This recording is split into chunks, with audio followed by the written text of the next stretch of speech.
Living waters,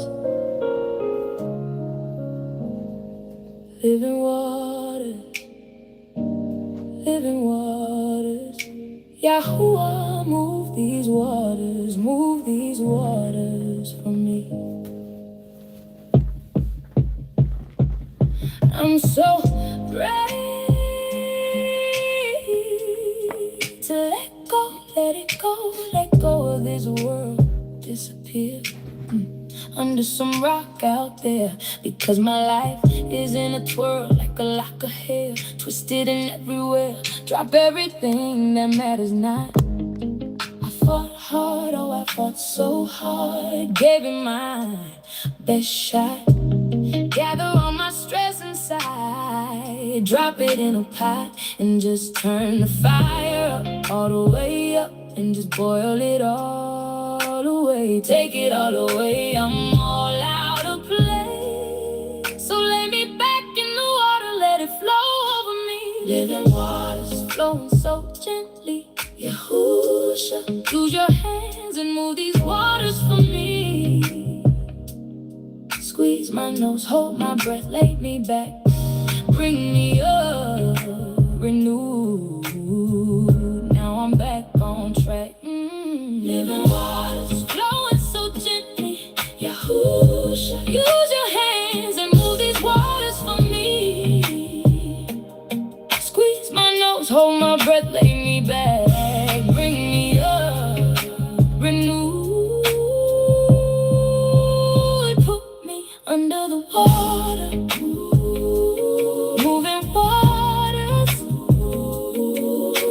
Yahuwah, move these waters for me. As long as my mouth can say the word Yahuwah, my allure, Baruch these waters around me. I'm on my way to a new life. I'm coming to you covered in sin. Never again trust what the world betrays, and all of the attention that it likes to pay. As long as I have Yahusha covering me, looking out for me, watching over me, I can't be defeated. No weapon against me shall prosper.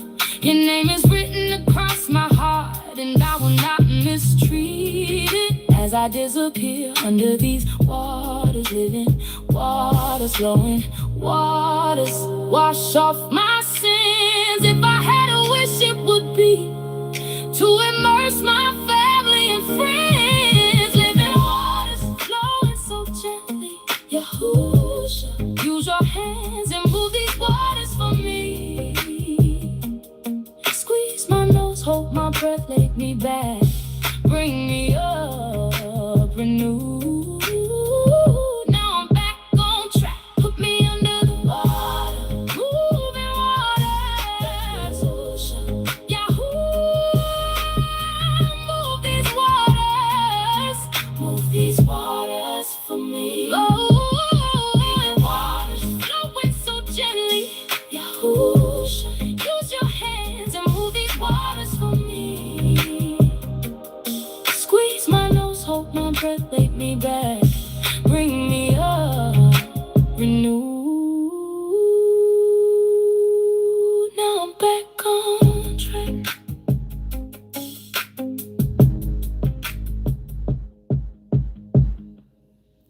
Shabbat Shalom Mishpachah. For those of you who wanted to know, the song is called Living Waters by our Ak Patitiyahu, Aki Patrick. Those are his words. That's his song.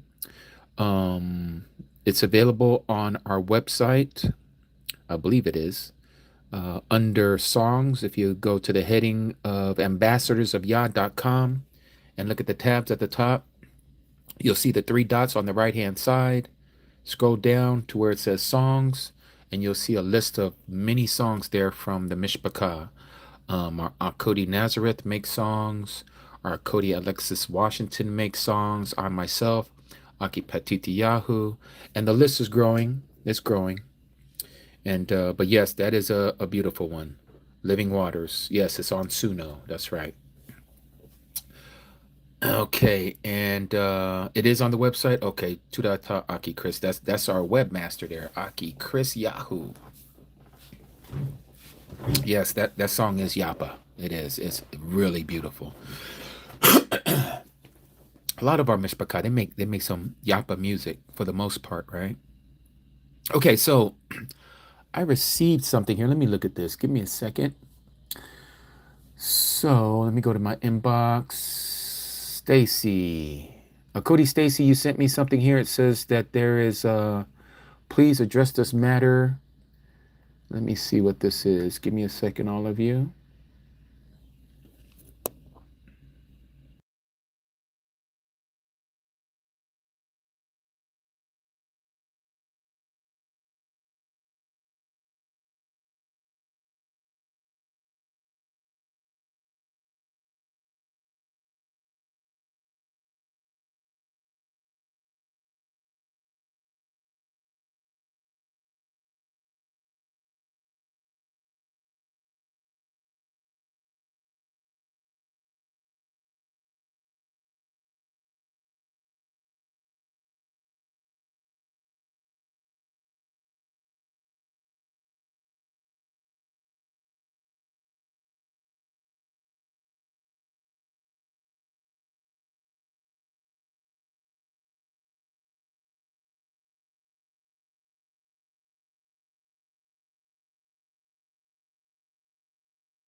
Okay, I had to put my phone on. I had to put the mute on because I didn't know what I was going to be listening to, so I didn't want to just be broadcasting it. So I'll have to deal with that later. I just wanted to see what that was about. I thought it might have been something that I need to address at this point, but being that today is Shabbat, we're going to keep this all about Abba Yahuwah. Okay, there was something else that I wanted to share with all of you. Let me see if I can find it here. Let's see. I did that one already. Not going to do that one today. Not that one.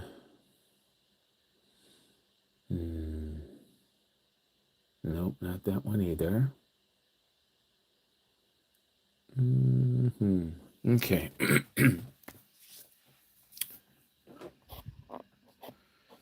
Let's see. Any comments or questions? Excuse me. Had to clear my throat. Look like we got some rain that might be getting ready to crack the sky. Any comments or questions?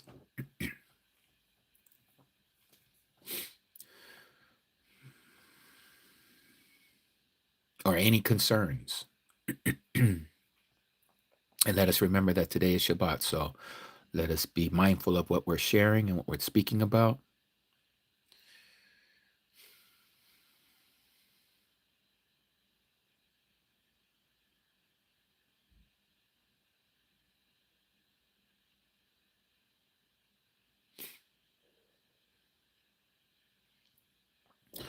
Aki Hector, I know you sent me a whole bunch of text messages, and I was asking people, please don't text me while I'm on my phone, that is directly while I'm on a live, because unless it's something that is important, and I'm talking about important,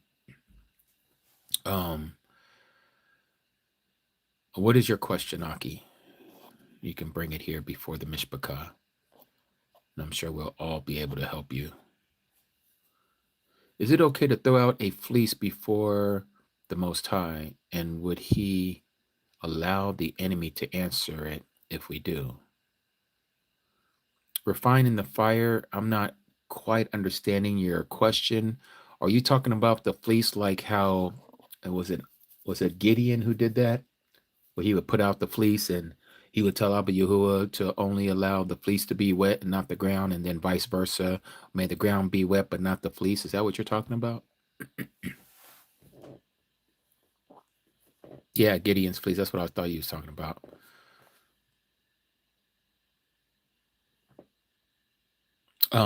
You know, I mean, do we test Abba Yahuwah like that as Gideon did during his time? I think there's a purpose for it when that was to happen, why it's written down in the Tanakh. But for us to be doing it, I mean, there has to be a reason. We're just not gonna, you know, test him to see like, hey, I want to see if you're actually gonna do this for me. You know, we don't do that.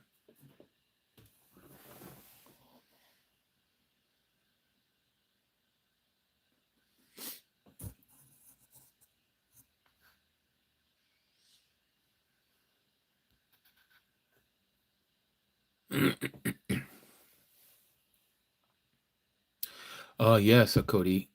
Evelyn, Shabbat Shalom, Makodi. Yes, I've been hearing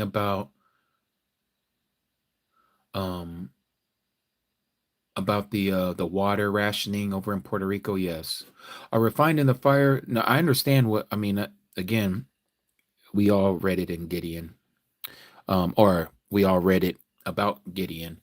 Yes, it was direction, but again, I'm saying I don't know what the purpose is. You're asking, is it okay to do that? I mean, I'm sure it is, but again, what is the purpose of you wanting to do that? Is why I said what I said. It's not to say that you can. I mean, anyone can do what they want.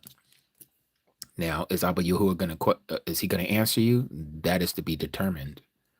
You know, that's going to be determined up to him if he's going to answer you or not. I personally, things that I see when it comes to stuff like that, I mean, it'd be like somebody saying, "Well, Masha, is it okay to strike a rock so that water may flow out of it?" Well, there was a purpose for that. Why Abba Yahuwah told Masha to do what he did, you know, to speak to the rock, and then when she smited it, the water would come out of it. And it's like that with all the miracles in Scripture. You know, there was purpose behind each one of those miracles.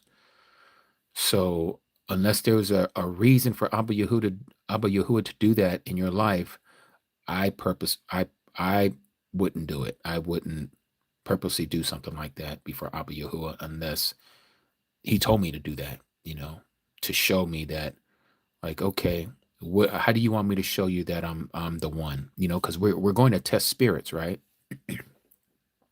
When you're dealing with something that's supernatural, um, I think that's the time when you need a supernatural answer. We don't want to do something that's easy and ask Abba Yahuwah, I really need to know, Abba, if this is your voice that I'm hearing. Yeah. Because we know, I mean, we've all heard people say that, well, I heard a voice and God told me to unalive my children so that they can come home to him. Now, for those of us who know the truth, we're going to test that voice. Abba Yahuwah, if this is truly you, make this happen, right? So if you're physically, audibly hearing a voice in your head, and you need to test that spirit because it's giving you commands to do such and such, this is when you need a supernatural answer because supernaturally something is happening. And you don't want something to where you're just saying something that it could be a fluke and say, oh, this is God talking to me, you know. I hope nobody's hearing voices, Richard. I hope nobody's. I'm just using that as an example. I mean, I know I have a family member in my family, my little niece, and she hears voices. I know that she is also possessed by a demon, more than one actually. She's actually confessed it. And here's the thing. So while we're talking about this,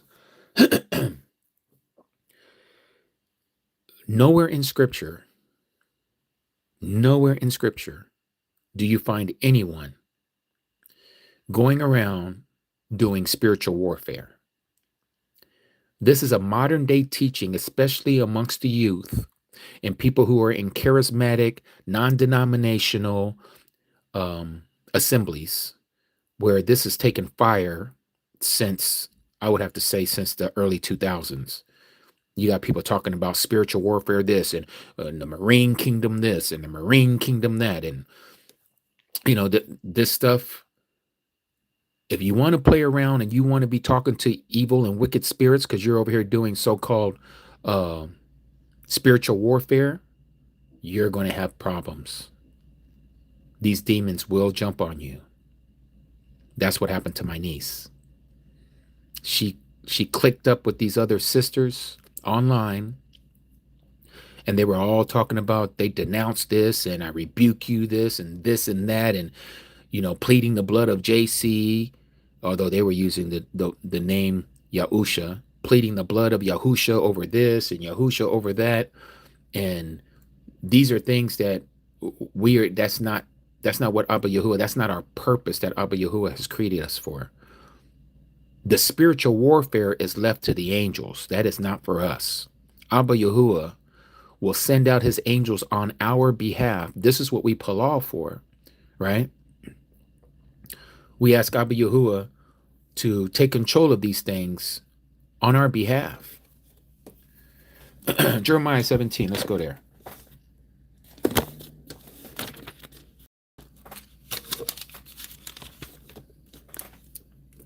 Verse 13. Jeremiah 17:13. Is this the passage that you wanted me to read here? Peace be still. Yirmiyahu 17:13. Okay, let's read it. O Yahuwah, the expectation of Yasharal, all who forsake you are to put to shame. Those who depart from me shall be written in the earth, because they have forsaken Yahuwah, the fountain of living waters. Hallelujah, Yahuwah. Yes.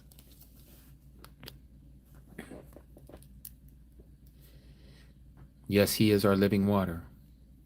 And he says, out of our belly shall flow rivers of living water. Yeah.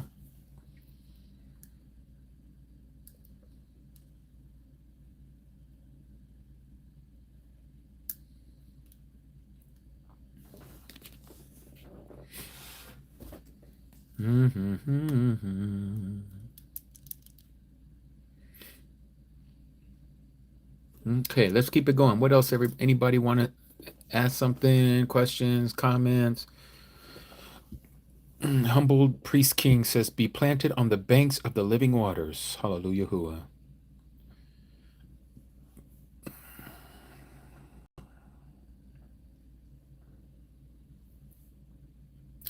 Yes, firmly planted, indeed. Indeed.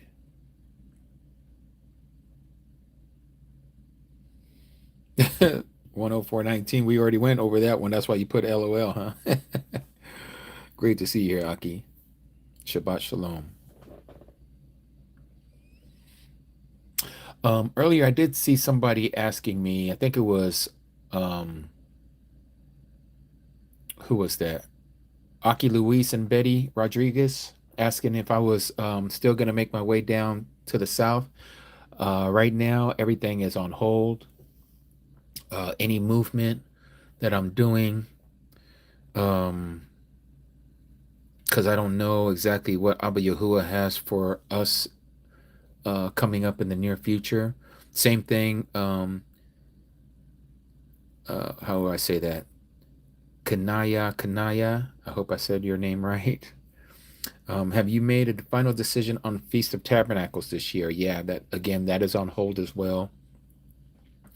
I don't know what it is, but I'm just feeling it in my ruach that I'm not to have any kind of assembly right now, as opposed to as it is to people leaving their domain to travel out of state for an ample amount of days, like the Feast of Tabernacles, where we would be camping, and something is to go down, and people are far from their homes and are not ready. So, like I said, I've just been feeling this lately, that we need to stay put where we're at.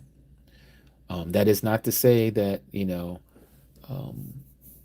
those of you who want to get together, who live in your neck of the woods, and you have other mishpachah that want to come together and celebrate feast days, yeah, I think that would be the best way to do it. But as far as leaving town and going to another city or another area, right now, I don't think that's smart on our end to do this, because we're seeing the signs. We're seeing the things that have been spoken of.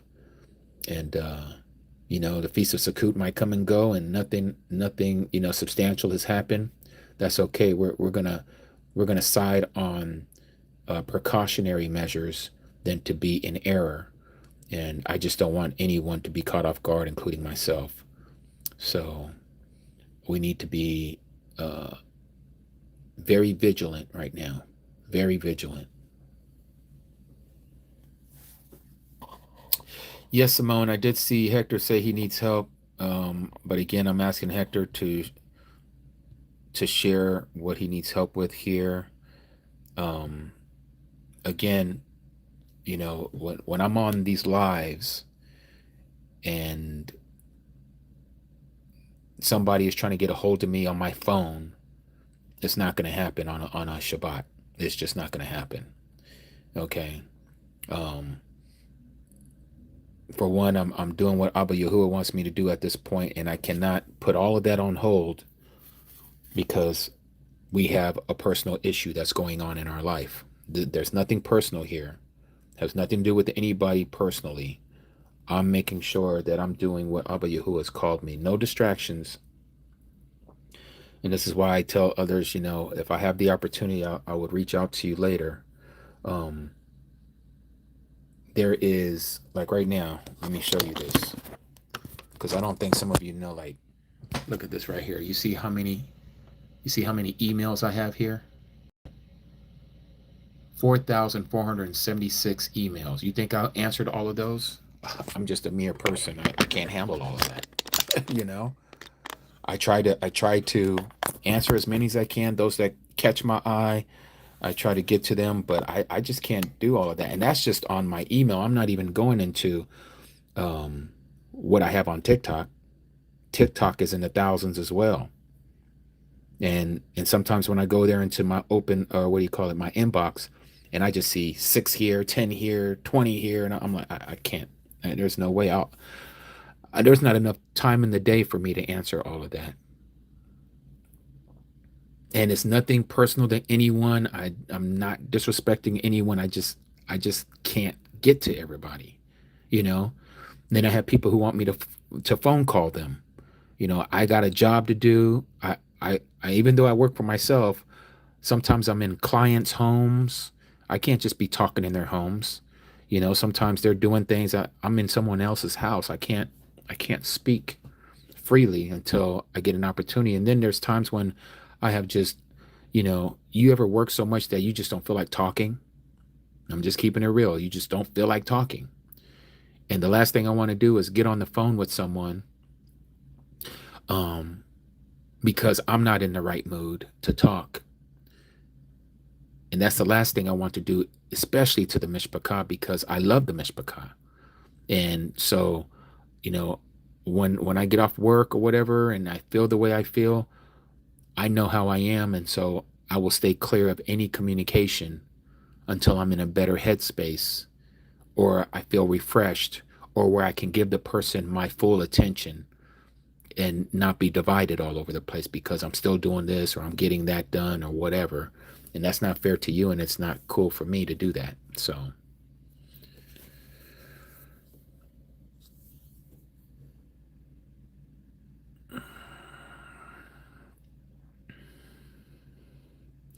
this is why, like, when I had to take that, and I only took a week off, right? Remember when I took the week off, that little sabbatical that I took, and it was only because I've been at this for Abba Yahuwah, and as many of you know, this is my happy space, right? This is my happy place when I'm here, when I'm doing this right now with the Mishpachah. The last thing I want is something that I love doing turn into a job that I don't like.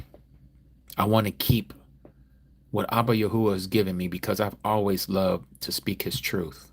That's where I feel so happy. This is I want to be before Him every day, all day, but I can't. We got to work, we got to eat, we got to sleep. But when I'm in this mode right now, at this very moment, this is it. Until He comes and cracks the sky, this is it. Or to speak about the truth to a group of a room full of people. That's it. That's what I want to do. I want to be about spreading his truth. That's it. You know, and but there's a time when you just physically and mentally have to take a break. The body is weak, and going at this for 3 years without skipping a beat every Shabbat, and other lives that we do. Those are things that I want to do. I want to continue to see Abba Yahuwah grow the body and open up other people's eyes. And then when you have issues that occur, because it's going to happen, you're going to have issues in any kind of, and I don't like to use the word ministry, but I don't know no other word to use, any kind of service, any serving, when you're serving others, there's going to be some negative things that's going to come at you. Even though you mean everything in a positive light, everything that you want to do, you're giving nothing but love, but there's always going to be, and it never fails, you're going to have the naysayers, you're going to have these negative people, you're going to have haters, you're going to have people who want to thwart what you're doing, and that starts to take a toll. And then on top of that, you find yourself doing things that you didn't even know that Abba Yahuwah was going to use you to do that. So like case in point, somebody has a personal issue. When I started sharing here on YouTube and actually on TikTok, which is where I started, it was just to share posts. It was never about getting into people's personal lives and their issues and what is bothering them or the demons that they're being attacked by. And, you don't think about all that stuff when it comes to, you just want to share the word. But that comes with the territory, right? People losing homes or people who lost jobs or people who are homeless or all these things, and they're reaching out to you. Aki, can you help? Aki, do you have this? Can you do this? Can you do that? And again, that's what we're here for. We're here to serve each other. We're here to help one another if it's within our means, right? And when all of this gets compiled on you, it can take a toll. What you found so wonderful and joyful and gladful and gleeful, it takes a toll. And me personally, I don't want to lose that side of the happiness that I get from Abba Yahuwah. I don't want it to change my character. And so that's why I had to take that 1 week off just to clear my mind. Of course, when I say week off, I'm not taking a week off from Yahuwah. I can't leave his presence. He's ever present. My walk still, I'm with him 24/7. It's just breathing. Because I come into this truth like many of you. This is my everyday. As long as I'm awake, I'm about Abba Yahuwah. But when other people's walk are now part of, I can't say my walk, but they intermingle. Their walk and my walk intermingle. Like all of us, we all have, we're coming together. We're meshing as that order, like what we read in the book of Eliyahu, the writings of Eliyahu, of Elijah. We start to carry each other's burdens, right? And it feels great when you're helping someone. I think the part that bothers me is when you help someone and it seems like they're not grateful, or you don't hear from them anymore, or you feel like you've been taken advantage of, or they got what they wanted out of you or out of the mishpachah, and now they're gone. They're ghosts. They're nowhere. And you're like, wow, was that what it was all about? You're only left to assume because you're not in contact with the person. Right? So you just have to leave that alone and just let Abba Yahuwah do what he's going to do with some of these people, but no love lost. It just kind of shows me where their heart is. And that's unfortunate. If they was to walk up to my door at this very moment, I would still love that person. No love lost. Right? But that's how it feels sometimes. You just feel like someone just took advantage of you. And you're like, man, and then you feel bad at the same time, like to the mishpachah, to all of you, some of you have opened up your hard-earned money to help others in their time of need, as we should. But when the person who we given it to, and we got our reward coming, that's not lost. But what is lost is the relationship with the person. The person has just said, oh, well, I got what I needed, I'm out. And that doesn't feel great. It doesn't feel great. If a family member does it, or if the mishpachah, who should know better, does it, it just doesn't feel great. And I know all of you know what I'm talking about because we've all experienced it. We've all experienced it.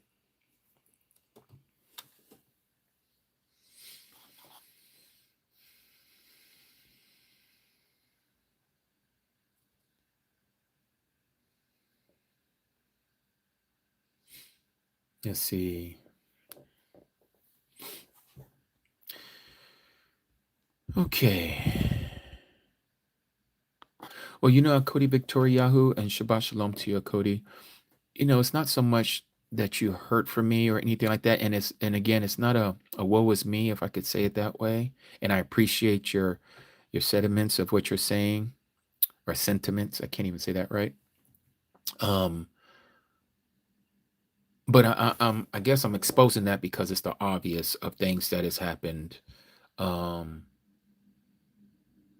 When you're wanting to show compassion, and we're not just going to talk that we're mishpachah, we're going to do what we're supposed to be, like what we was reading today, how we are to conduct ourselves, and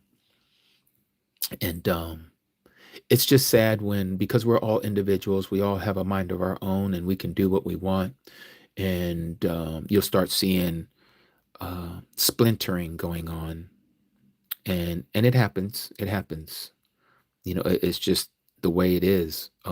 There's splintering within that one group of people, and splintering starts happening over time. And there's many myriads of situations of why that happens or occurs. But for us that are walking in this truth, I think the only thing that really keeps me grounded is Abba Yahuwah. That's it. Yes. Yep, I would say that the same, humble priest king. It is a test of how we deal with one another. Yes. Yeah. And then too, at the same time, I also Aki Hector, you said Shabbat Shalom, Aki, sorry, just trying to tell and show my son this truth, him and his mother and stepfather, ex-gen pastor. I told him defend your pagan Jesus. Yes, and Hector, I know, but again, all you can do is plant the seeds, Ak. That's all we can all do. Leave it alone. Let Abba Yahuwah do what he is going to do, because we know that he says his word shall not return unto him void. That is going to go out and do what it was proposed to do. He's proposed it. Either they're going to be saved by the words that have been spoken to them, or they're going to be lost. You know what I mean? We can't lose sleep, if you will, because our family don't see what we see. It's just know your walk. Know that Abba Yahuwah has opened your eyes. And I'm not saying that in a selfish way. I'm saying that you got to stay focused and continue to share with those who want to hear. Remember what we was reading? I don't know if you was with us, Aki Hector, but what we was reading in the writings of Eliyahu, do not waste your time with those who won't receive the truth. Don't waste your time with those who don't want to receive the truth. Because at that point, you're like borderline transgressing his command, because he's telling us, you admonish them twice, shake the dust off your feet, let your shalom return back to you, and walk out. Walk away. Keep your mouth shut. There's a time to speak and there's a time to be silent. I got family members who I do not in any way, any fashion or form, I don't care if something's happening in their town and I know it's scriptural, it's prophetic, I don't say nothing to them unless they come to me about it. Oh, brother, I remember you talked about this and now it's happening. And then I'll say, oh yeah, the Bible, I use that word for them.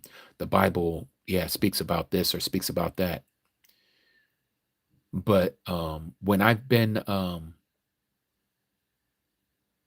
received by my own family or friends in a negative way, and I share it again and I get the same response in a negative way, and I do it again and I'm again in a negative way, that's the way I'm received. One of those days, and when it's that time, at least I do, I don't share it anymore. It's like Abba Yahuwah has my mouth clamped shut when it comes to that person. I don't have nothing else to say because I understand that Abba Yahuwah, it's him who does this, not me. His words have been seated in them. And what happens with that, that's up to Abba Yahuwah. Because you see, when the Messiah says, who are my mothers and who are my brothers and my sisters except those who do the will of my Father? That right there makes it clean, cut, and pure to me. Just because I was raised in a household with siblings and we've shared a lot of things growing up and we shared the same blood, as I like to say, family is overrated. Family is overrated. And I say that because, as the Messiah says, many of our enemies will be of our own household.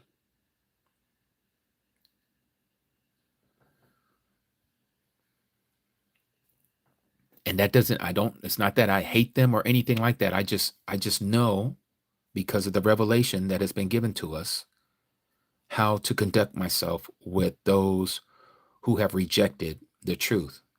I still love them. I still embrace them when I see them, when they come to my door, or if I come to their house, I embrace them, showing no difference in my personality, showing no difference in the way I receive them or they receive me. I don't change that unless something has happened between us two that we have to, deal with. But other than that, because you rejected the Basora, the great news, I'm not going to take that personal, because that has nothing to do with me. That has to do with Abba Yahuwah. You rejected him. You didn't reject me. He's going to deal with you, not me. I have nothing to do with that.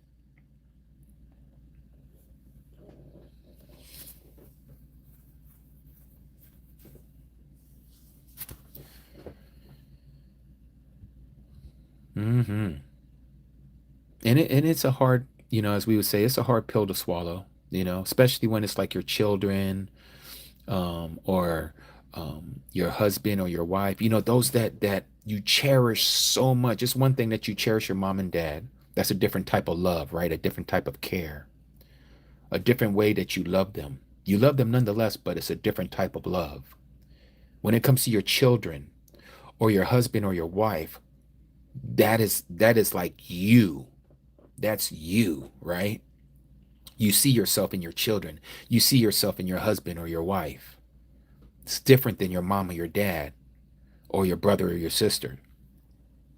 It's just a different love. And when that is the ones who are not receiving what you're sharing with them, like I get emails, I'm in contact with people within our mishpachah, not naming any names, where the husband is a believer and not the wife, or the wife is a believer and not the husband.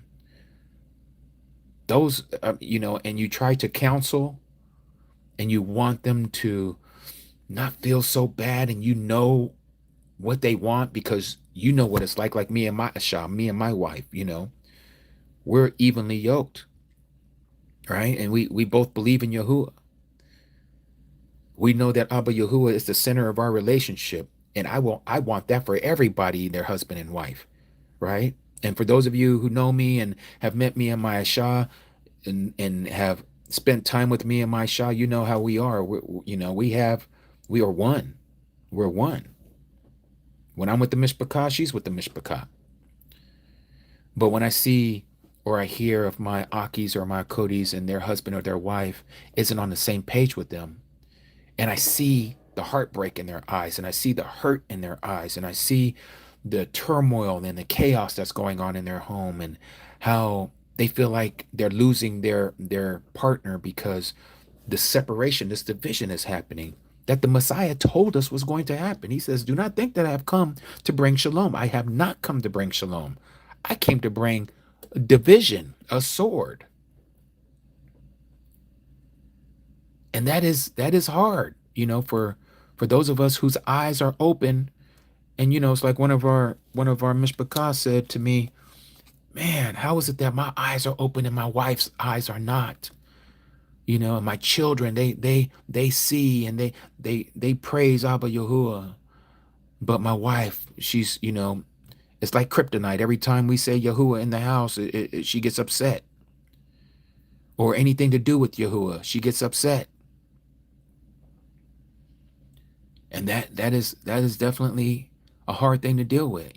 I can't put myself in their shoes because I'm not in that position. But I would really like to help them in their situation. And all I can tell them is, Aki or Cody, you know how Abba Yahuwah has been patient with us. You got to be patient with your significant other. You got to let Abba Yahuwah do his work. You can't force feed it down their throat. You can't keep pushing it on them because it's going to repel them. It's only going to hurt your relationship if you keep pushing it on them. You got to let them do their thing. And hopefully they'll allow you to do your thing, right?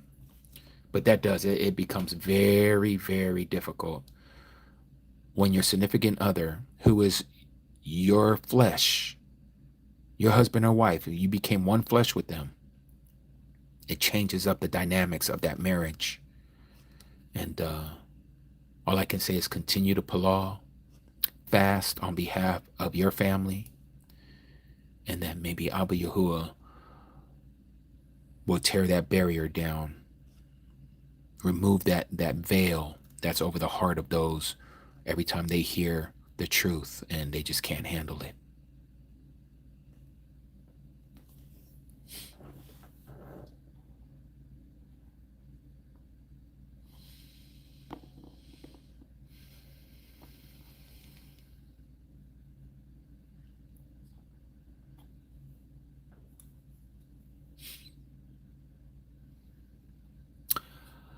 Aki Robin over there in Australia. Great to see you, my Ak. Yes, it's been a little while.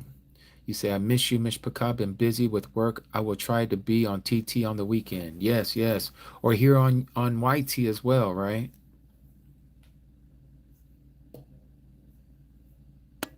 Yes, Yehukana, it is so true. They might accept the things, pretty much they're tolerating us, is what it is, right? They tolerate your new schedule. They tolerate your new belief, as they would see it. They're tolerating what you have become, but they don't like it. That would be like me and like many of us. It's like we tolerate homosexuality. We tolerate abortions. We tolerate transgender. We tolerate a lot of this stuff, but I don't like it. It turns my stomach. And that's how these people are with us. Because it's the kingdom of darkness going against the kingdom of light. We're watching it happening right before our very eyes. And some of them are of our own household. But the thing is that we must understand that just because somebody was brought up, and this is what I was saying earlier, just because they've been brought up under the same roof doesn't mean that that's our eternal family. When we understand that, it puts a whole new perspective on what family is. Because you see, we're only looking at it from the flesh, and Abba Yahuwah is looking at everything from the spirit.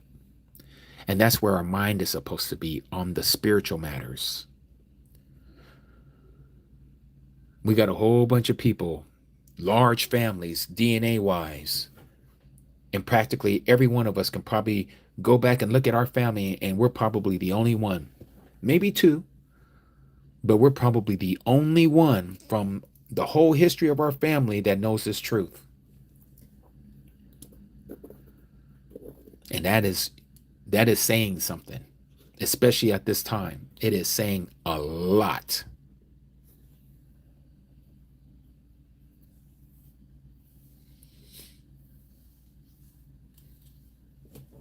It's very evident that we are living in the last days. It's very evident that we are the generation The things that are going on right now on this Arats, it can't go like this another 20 years. I'll tell you that right now. There is no way this is going on for another 20 years. Not with AI technology, not with the wicked and evil men and women on this Arats doing the things that they're doing by taking away the rights of the people. This can't go on too long. We are literally coming to a head. It's like a volcano that's getting ready to erupt, and it's going to go everywhere. Lava is going to be everywhere.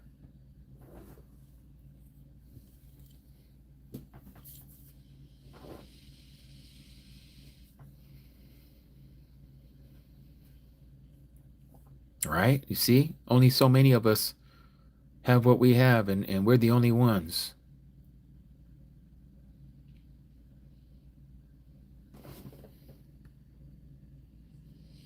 Hallelujah. Hua.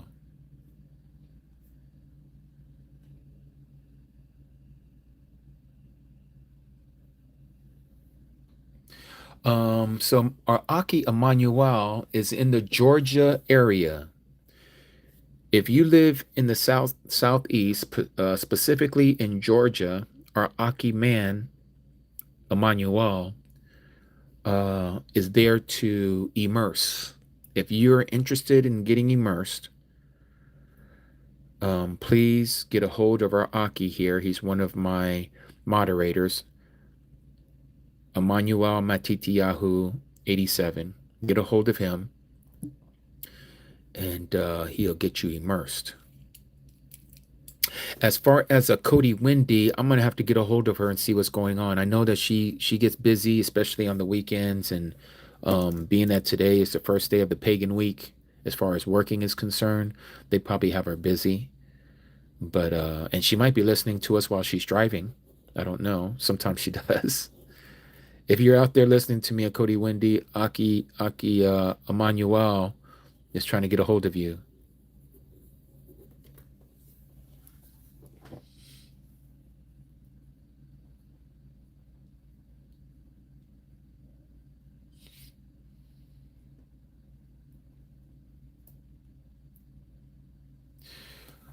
Aki Christopher, you said that I have a daughter that listens to you like I do, and one of my sons will talk to me about your broadcast, but some of my other family members are kind of on the fence with what you teach. I can imagine so. Yeah. Um, is there anything that you want to share about that with what you just shared with us? And that was Aki Christopher. Yes. Not to be mistaken with Aki Chris Yahoo. So I'll make sure to keep it separate. Aki Christopher and Aki Chris Yahoo.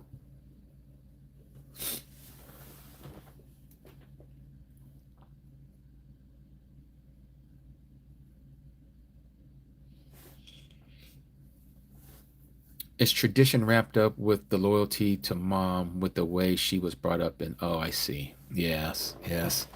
You know, Aki Christopher, if I had my uncle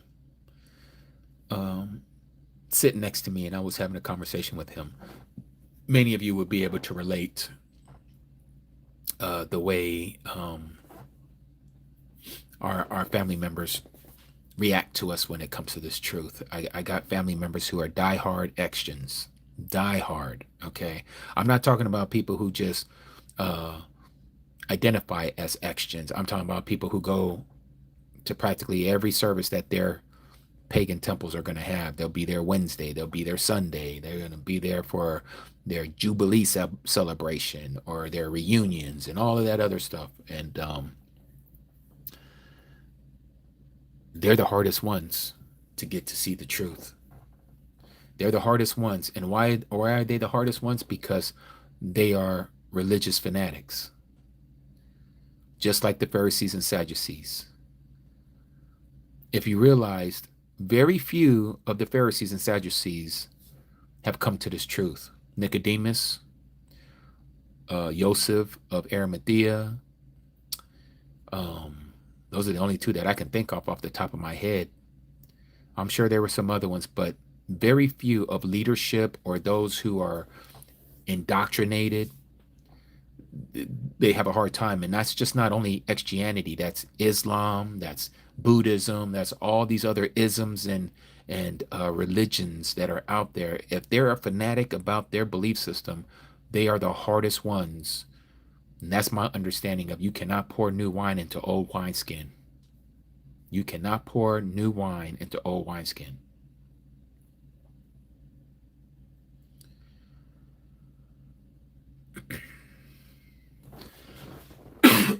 Excuse me. My throat has been tickling since yesterday.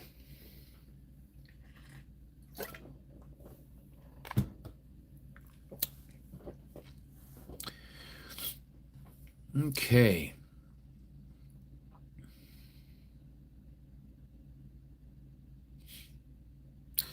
Cody Victoria, you said, my parents and my son and his wife are super extions.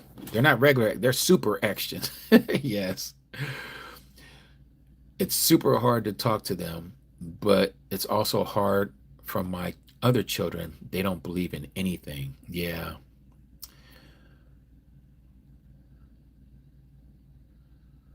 Yeah, yeah. No, that is difficult. You know, like I was saying, Cody Victoria, it's a different matter when you're talking about your significant other or your children, you know, because you just want them to listen to you. I'm your mom. I know what's best. Listen to what I'm saying and do it. You know, when they were little, we could tell them that and they would do it. Now, once they get to a certain age, you can't tell them nothing. Just like when we was at that age, you know, my dad, he couldn't tell me nothing. I had to find out the hard way. I was part of that school of hard knocks. I had to go out there and learn it the hard way.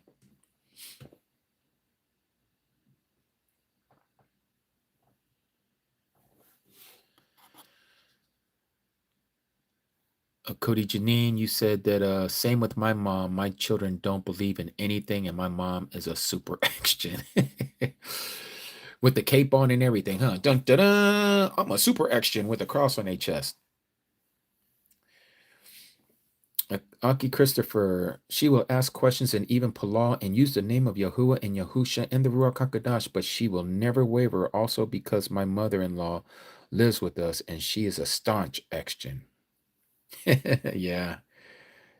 And you know, but here's the beauty of it, right? Here's the beauty of it. You are a witness. We are all witnesses to those of our family members that are super and staunch actions. Yeah. Because when they see that their belief system is breaking down, remember what we were talking about. Just like it says in the book of Revelation, chapter 17, Abba Yahuwah has put it into the hearts of these kings to destroy her, to eat her flesh. People don't know that that's talking about Christianity. The day is numbered for Christianity. It is going to be obliterated. They're not going to see no pre-tribulation rapture. They're going to be looking at the anti-Messiah. And in some ways, I believe they're going to be so fooled, or they're going to have a situation to where they have a dilemma. Take the mark or don't eat, don't work, you know. And because many of them have loved the way of Americana or Western civilization, they're going to take the mark. People can say all day long, I'm not taking it, I'm not taking it. Okay, that's what you're saying right now. But wait until it happens. Wait till you get a little bit of that sting of hunger. Wait until you feel and you see it's like right there. You're looking at other people just tempting yourself. Oh man, I wish I could take a hot shower again and lay in my soft bed and have all the creature comforts of my home and sitting in my Tesla and all this other mess that people are dealing with today that they find so wonderful. Talking a great game out of their mouth, how they're gonna stand strong when the mark comes. Look at Kappa, look at Peter. And you ain't even dealing with nothing that Peter was dealing with. Peter was literally looking at the Messiah, who he saw do all these wonderful, amazing miracles, and he sees him being taken away by the Sanhedrin. He was talking all that stuff. Oh, they're not going to unalive you. They're going to have to unalive me first, master. I'm not going to let them take you over my dead body, pretty much is what Kappa was saying, Peter was saying. And Yahusha, under the inspiration of the Ruach, prophesying to him and saying, you're going to deny me 3 times before the rooster crows. You're going to deny me 3 times, Kappa. Here is a man, keeping it real. Here was a man who physically walked with our Messiah. He saw him and heard him, witnessed him even change right before his very eyes in Matthew chapter 17, I believe it is. Remember where it says the Messiah took Peter, James, and John to a high mountain after 6 days, and it says that he changed before them, he transformed before them, and it says that his face shined like the sun and all of his clothing was like this bright light. He saw all of that. He walked on the water. He did all of that, and yet, he denied him 3 times. You want to tell me that fear is not a situation that is real? All these people can talk all the game that they want. Talk about how they're not going to take the mark and talking about not me, oh, this and that, da, da, da, da. Even if the rapture is not true and I'm hearing during the tribulation, I'm not taking the mark. Okay. We're going to see. We're going to find out. All of us are about to find out because it's knocking at the door. It's literally knocking at the door. Aki Robin, you said that you guys are now finally living off grid in a small community. Wow, that is Yappa, Aki. I'm hoping, Abba Yahuwah willing, we're going to be doing the same here pretty soon. I don't want something that is stressful to make me have to do that, or to make us to have to do that, like yourself, Aki Robin, and those that are with you there in that small community. And for the rest of you, some of you who have already made that jump, who have left these cities and towns and villages, and you're out on the outskirts, you're already ahead of the game. Those of you who are getting ready to get lambs and goats and chickens and got you some acres, have a way of eating and drinking water, and you're not connected and tied to the municipalities of your county or city or state. We are too dependable on the governments that be. This is a crux. This is a thorn in the side, if you will. It's a handicap. Because when things go wrong, just like dialing 911, we're looking towards the government. We're going to be watching CNN. People who don't like watching the news, all of a sudden, when everything goes awry, they want to turn on the news now, and they want to see, well, what are they going to do about this situation? How come they're letting this happen? Why is all of this going on? Oh, now you want to be knowing what's going on about the current events, but you wasn't looking at it before. You could have seen and seen all this stuff getting ready to go down, and you could have hid yourself so that you would have been out of the way so this would not come upon you.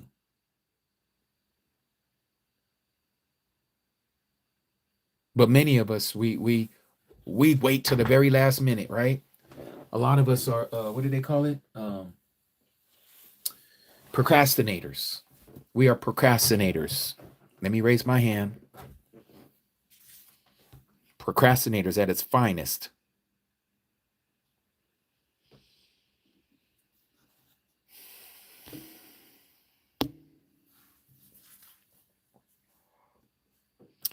Yes, Aki Stephen. Hallelujah. Hua. Like I said, we're going to be going through the process, Abba Yahuwah willing, that we will be going through the process here pretty soon. I'm going to have to ratchet it up a little bit more to the Akis and the Akodis that I've been talking to about this, kind of threw it in their ear, but we're going to revisit this because I do believe that that's what Abba Yahuwah wants. And there's been people that have been coming to me about it and saying, hey, what do you think about getting some property that we can all, dwell there, live this word all the way through. You know, we're a community of our own and helping out each other. Yeah, I see it happening, and I do believe if it's Abba Yahuwah's will, He's going to make it happen. He's going to make it happen.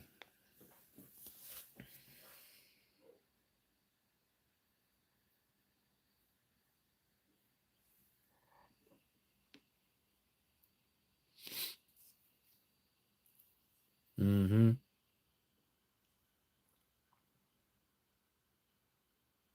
But like I said, you know, the the the property, if it be His will for us to do so, He's going to open doors that no man can shut.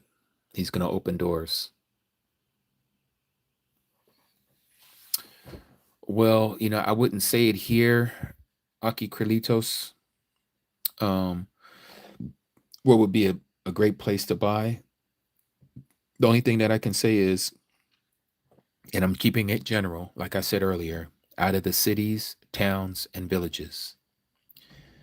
The further you can be away from the city, towns, and villages, the better you're going to be off. If you can get out of the country and you got to be careful where you're going there too, because you got to remember the beast system, we're talking about the physical beast system, is going to be everywhere on the earth. There is not a place that the tentacles of the beast system is not going to reach. Okay? The tentacles of the beast system is only going to be in urban areas where they have it connected. If you're out in the wilderness, there is no connection there. As I was saying before, if you think about this, we know that the all-seeing eye is not all-seeing. Okay? That's what Shaitan wants. He wants to be like the Most High. He wants to be able to be ever present, and he cannot. He needs the aid of technology to do so, hence the AI data centers, okay? And the connecting of Elon Musk's Skynet that he's put all over the earth. But just to give you some scenarios of how we know that they're not able to see everything, even with the United Snakes and all of its technological advancement, they can't even find sheep herders in the middle of the desert unless somebody gives them information. They're not using, like you be seeing in some of these movies, they're using these satellites that they're positioning these satellites. Yeah, coordinates such and such and such and such. That's where they're at. They still need intel. Somebody has to give them the info. Okay? So when you go out into that wilderness, if you don't have any digital stuff with you, you don't have anything that connects you to online, they won't be able to find you. They won't be able to find you unless you do something like, you know, you're lighting fires in the middle of the night and they're using whatever and they're scanning the areas. But soon as you hear one of them drones, you better go a hiding. You better put out whatever it is you got and you best to flee wherever that camp is, because if you stay there, you're gonna see some people's coming, or if you're or some cyborgs or something. Something's coming. You can't stay there.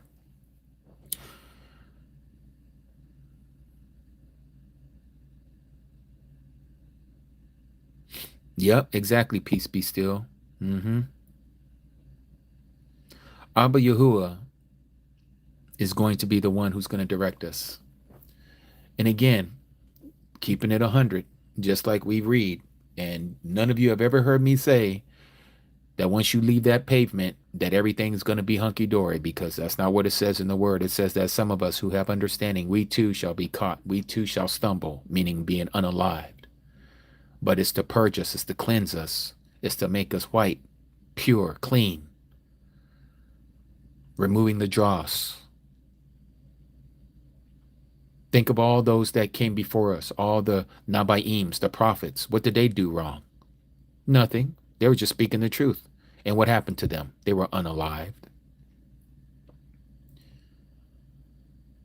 Everybody who wants to talk this game about, oh, everything's hunky-dory, you come into this belief system, Christianity, Oh, he's going to bless you beyond all your understanding. You're going to be healed. You ain't going to have no illness. All your kids are going to be fine. You're going to have a beautiful big house and a white picket fence. And you're going to have Teslas and you're going to have this and you're going to have that. You're going to have a second home. You're going to have a summer home. You're going to have a winter retreat. You're going to have all this stuff when you come into Christianity.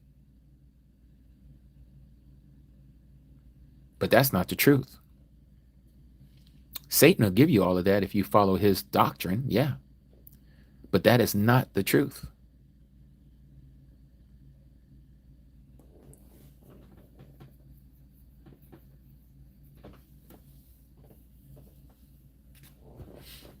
So if they persecuted the head, they're going to persecute the body as well. This is why it says that the anti-Messiah, he's going to have his way with the saints. He's going to wear out the saints. That's what it says in the book of Revelation and in the book of Daniel. He shall wear out the Kadashim, the Talmudim, the set apart ones. He's going to wear us out. But doing all that wearing out that he's going to do, we're going to stay loyal to Abba Yahuwah. We're going to stay loyal to the commandments that he has given us.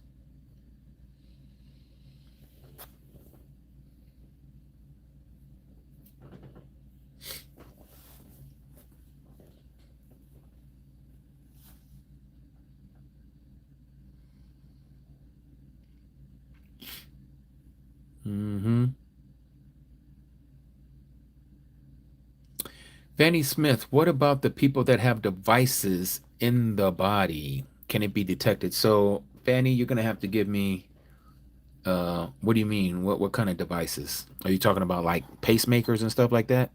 Is that what you're talking about? Cody Mary, you're just, that's just being real. Mm-hmm.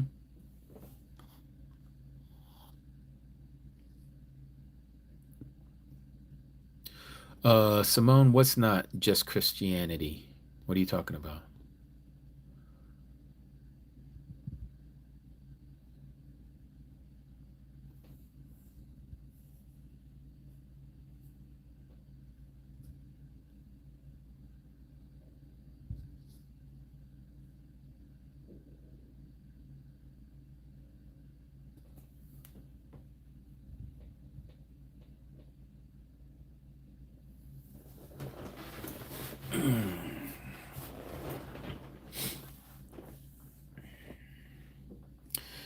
Miranda has an unspoken pull request.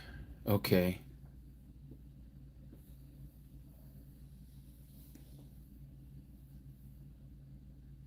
It's almost time for the Arab Palal, so we'll put that together. So yeah, so you're talking about stuff like a lot of the medical technology that is in people's bodies. I'm not quite sure. I know some of these things that they're making now have connections with Wi-Fi and Bluetooth. I mean, if a person has any of that stuff, yeah, probably so. They'll probably be able to locate them. But then again, if they're doing something, who's to say that Abba Yahuwah won't discontinue those things and heal them, and those pacemakers or defibrillators or whatever they may have on them stop working? That could be a possibility. I don't know, but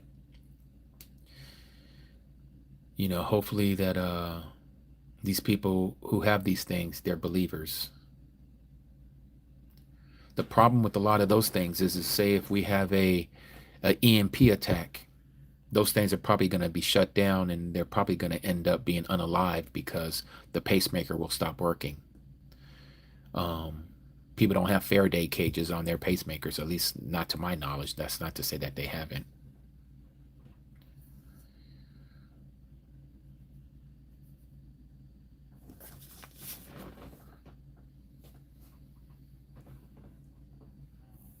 Oh, okay, Simone. Yes, all religions are selling the American dream thing.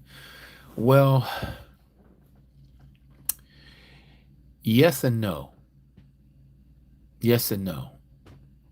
So, if we take the religions of this earth, okay, unlike Christianity, so I'm thinking of like the big ones, right? Like Islam, Judaism, Buddhism, these, or Buddhism, Buddhism, Buddhism.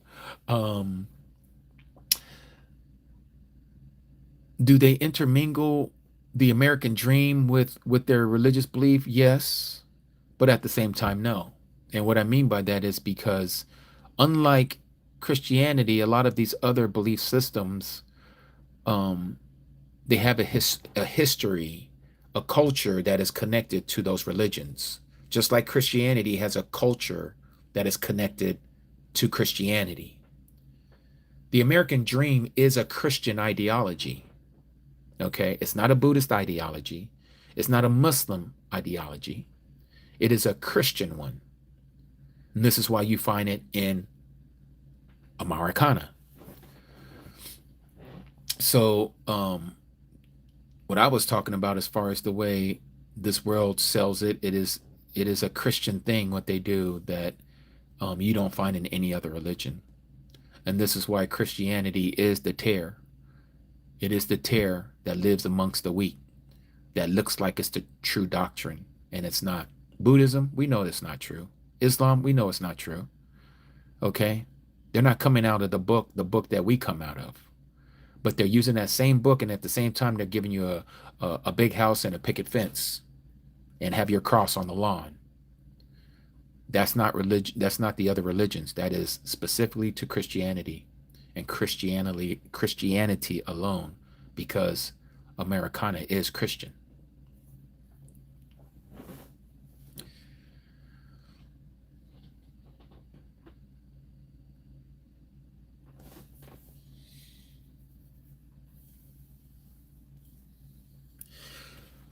So let me show you some of this, right?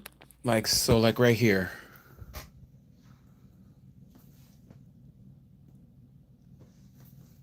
So I got all this food here for the rainy day, right? All that is for rainy days, right? A whole bunch of it there, yeah? You can't see all of it. That's in the closet, but it's rice upon rice upon rice. You can see it stacked all the way up, those black buckets, all rice. And it goes back. I mean, it's deep, okay? Because we some rice eating folks here, and we got that Asian side of us. We love us some rice, right? But even if I don't use it,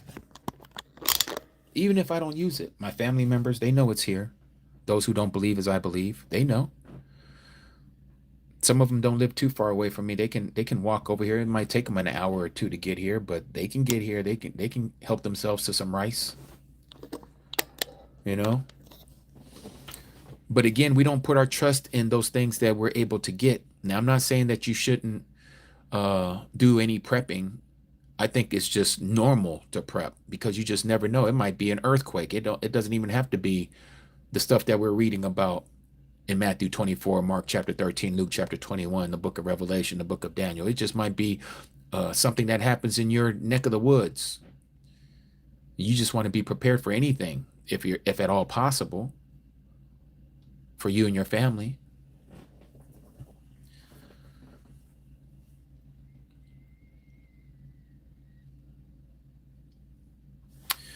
Um, Aki Derek, Shabbat Shalom, Ak. Where do you buy your rice, Ak? So here in Vegas, we have Asian stores, grocery stores, Asian grocery stores. That's where we normally buy a lot of our rice. Like we don't buy too much of the American rice. I mean, some of, Walmart, they might sell some Asian brands in there, but we rather go to the Asian store to get it. And some of them are like 50-pound bags, 60-pound bags. Um, and there's different types of grains of rice. You got the long grain, short grain.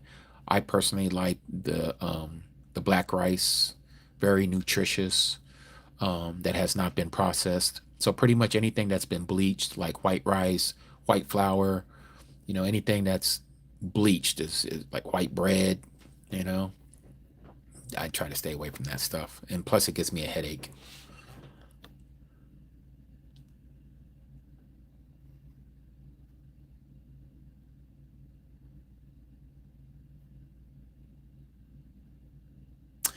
Yes, for Fernando, that's what my Shah likes. She likes jasmine rice.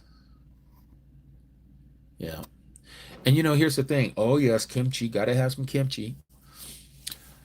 Doesn't Yahuwah gather us all up and bring us to the wilderness? I was just talking about that, right? Okay, let's do this. Let's do this, Hezekiah. Let me read your comment or question or both. Doesn't Yahuwah gather us all up and bring us to the wilderness? Question mark. Jeremiah chapter 31, verses 7 and 11. Will someone please read this? I am literally giving Yahuwah's word here. Okay.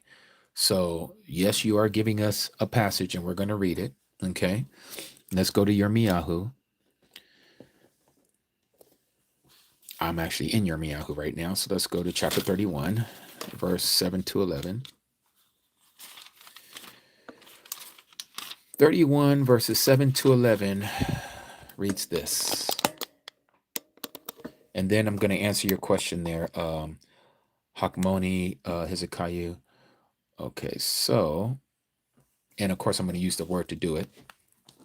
So chapter 31, Yirmiyahu, okay, chapter 31, starting at verse 7, yep, okay, 7 to 11, 7:11.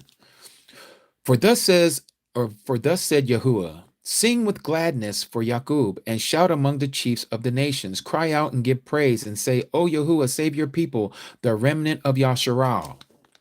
See, I am bringing them from the land of the north, and shall gather them from the ends of the earth, among them the blind and the lame, and those with child, and those in labor, together a great assembly returning here. With weeping they shall come, and with their prayers I bring them. I shall make them walk by rivers of waters in a straight way, in that they do not stumble. For I shall be a father to Yashraal, and Ephraim, he is my firstborn. Hear the word of Yahuwah, O nations, and declare it into the isles or the islands afar off, and say, He who scattered Yashraal gathers him, and shall guard him as a shepherd his flock. For Yahuwah shall ransom Yaqub and redeem him from the hand of one stronger than he. Okay, so that was 7 to 11. Now, to answer your question, Hezekiah, let's look at this. Notice what he says here. He says, cry out and give praise and say, O Yahuwah, save your people, the remnant of Yasharal. Notice what he says. See, I am bringing them from the land of the north, and shall gather them from the ends of the earth. When does this happen? Where are we told that this happens? What does the Messiah say? Okay, let's go.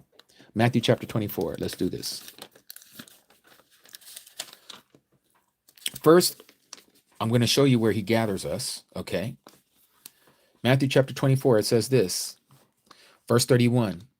And he shall send his messengers with the great sound of a trumpet, and they, the angels, shall gather together his chosen ones from the four winds, from the ends of the heavens to the other. Now, when does this happen? Let's go up a couple of verses. Immediately after the distress or the tribulation of those days, when the sun shall be darkened and the moon shall not give its light, and the stars shall fall from the heaven, and the powers of the heavens shall be shaken. And then the sign of the Son of Adam shall appear in the heaven, and then all the tribes of the earth shall mourn, and they shall see the Son of Adam coming on the clouds of the heaven with power and much esteem. And then we read this, verse 31. So to go back to Jeremiah chapter 31, okay, and let me catch up with all of you here. Jeremiah chapter 31, verse 8, he says, I am bringing them from the land of the north, and shall gather them from the ends of the earth, among the blind and the lame, and with child, and those in labor, together a great assembly returning here. Returning where? To the promises of our fathers, the land that he has given to our fathers, Abraham, Isaac, and Jacob. That's always been the promise all throughout the scriptures, that we are going to be returning back to our place, the land of our forefathers, right? But here's the problem, because this new teaching of the second Exodus, it's new. It's new. There is no gathering of his people before he says he's going to gather his people, which is going to happen immediately after the distress or the tribulation of those days. There is nothing before that. And this is why we're told all throughout the book, even the book of Revelation, When we go here to chapter 12, they like to use this also, and I don't know if you use this as well, Hezekiah, about where this woman is going to flee into the wilderness where she has a place prepared for her by Alua Elohim to be nourished there for 1,260 days. Okay? This right here has nothing to do with the second Exodus. This has to do with the promise to the first fruits. Who are the first fruits? The 144,000. We were just talking about them. If you read here in chapter 14, notice what it says here.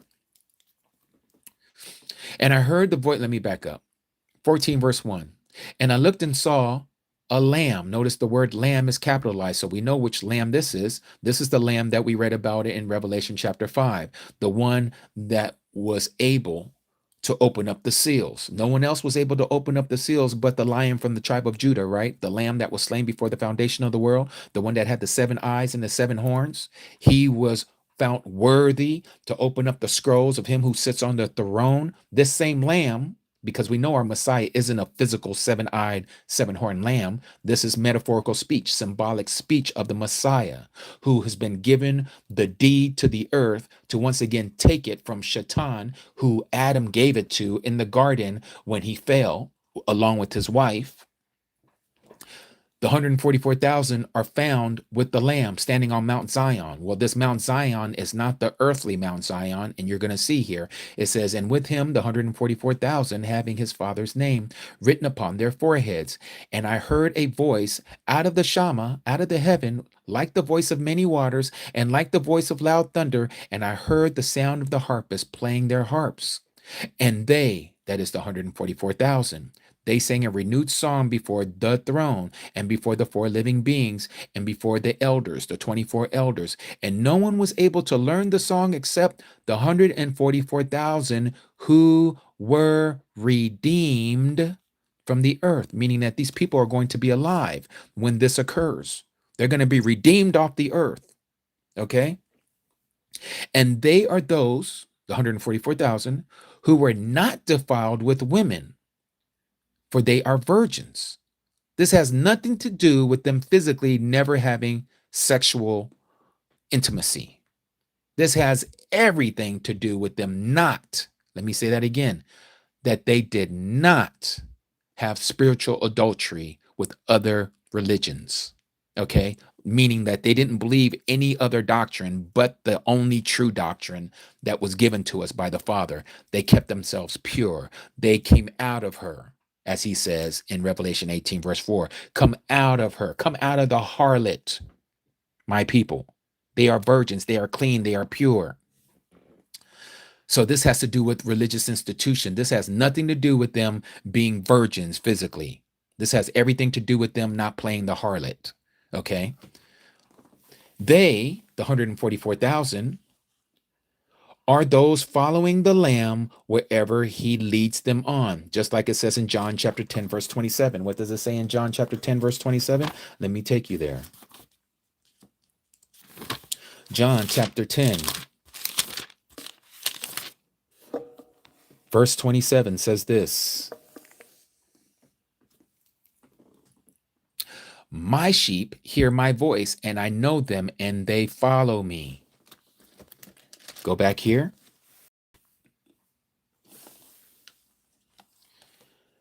These are those who follow the Lamb wherever he leads them on. They were, there's that word again, redeemed from among men, meaning that they were alive at the time that they were snatched away, being first fruits, tithing, if you will, the 10%, if you will, to Alua Elohim and to the Lamb. And in their mouth was found no falsehood, meaning that they did not teach or preach any lies. They didn't even use the false names of JC and LORD and GOD. They cleansed their whole vocabulary. They were blameless before the throne of Alua Elohim. They are the only ones. They are the only ones that has been promised that they shall be kept from the hour of trial that shall come upon the whole world, because they are the assembly of Philadelphia. The 144,000 is the assembly of Philadelphia. I know your works, verse 8, chapter 3 of Revelation. See, I have set before you an open door, and no one is able to shut it, that you have little power, and yet have guarded my word, and have not denied his name, Yahusha. See, I am giving up those of the congregation of Satan who say that they are Yahudim, those people over there, the Ish people, and they are not, but lie. They know they're lying, not all of them. I would have to say they're leaders. They're leaders. They know that they're lying. They know they ain't the people. See, I am making them come and worship before your feet. When is that going to happen? That's going to happen on Judgment Day. And to know that I have loved you. So he's going to set it straight for all of humanity. All right. He's going to let them see these are my people. All of these who have obeyed and trusted in me. These are my people. This is Israel. Not these people who don't believe in the Messiah, not these people who are not keeping the commandments, not these people who have stolen the identity, not these people. Because you have guarded my word of endurance, I also shall guard you from the hour of trial that shall come upon all the world to try those who dwell on the earth. This is the 144,000. That's why they were given the wings of an eagle. And they were taken to a place that was prepared for them for time, times, and half a time, or 1,260 days. Where were they taken to? Revelation chapter 14. They were standing on Mount Zion. And this Mount Zion is not on this earth. They were redeemed from the earth. They were taken from among men, being first fruits unto Alua Elohim and to the Lamb. These are the only ones that is going to flee from this time. Everybody else, we going through the Great Tribulation. And we are not getting gathered, just like it says in Ezekiel. Go to Ezekiel, the so-called dry bones prophecy.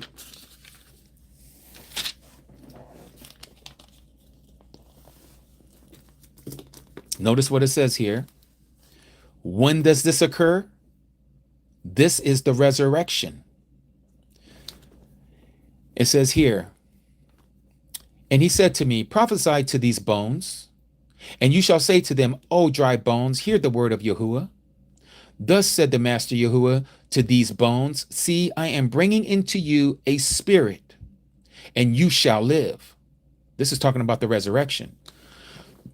And I shall put sinew on you, and bring flesh upon you, is giving us exactly the play-by-play what's going to happen when our bodies come up out of the grave, and cover you with skin and put a spirit in you. This is the resurrection. And you shall live, and you shall know that I am Yahuwah. And I, Yasakal, Ezekiel, prophesied as I was commanded. And as I prophesied, there was a noise, and there was a rattling, and the bones came together, bone to bone. And I looked and saw sinew and flesh came upon them, and skin covered them, but there was no spirit in them. Then he said to me, prophesy to the spirit, prophesy, son of Adam, and you shall say to the Ruach, to the spirit, thus said the Master Yahuwah, come from the four winds, O spirit, and breathe on these unalived ones. Breathe on these unalived ones so that they live. Again, resurrection. And I prophesied as he commanded me. But notice, let me go back here. Notice it says, come from the four winds. What did he say? What did he say in Matthew chapter 24? Matthew chapter 24. And he shall send his messengers with a great sound of a trumpet, and they shall gather together his chosen ones from the what? The four winds, from one end of the heavens to the other. What does it say here?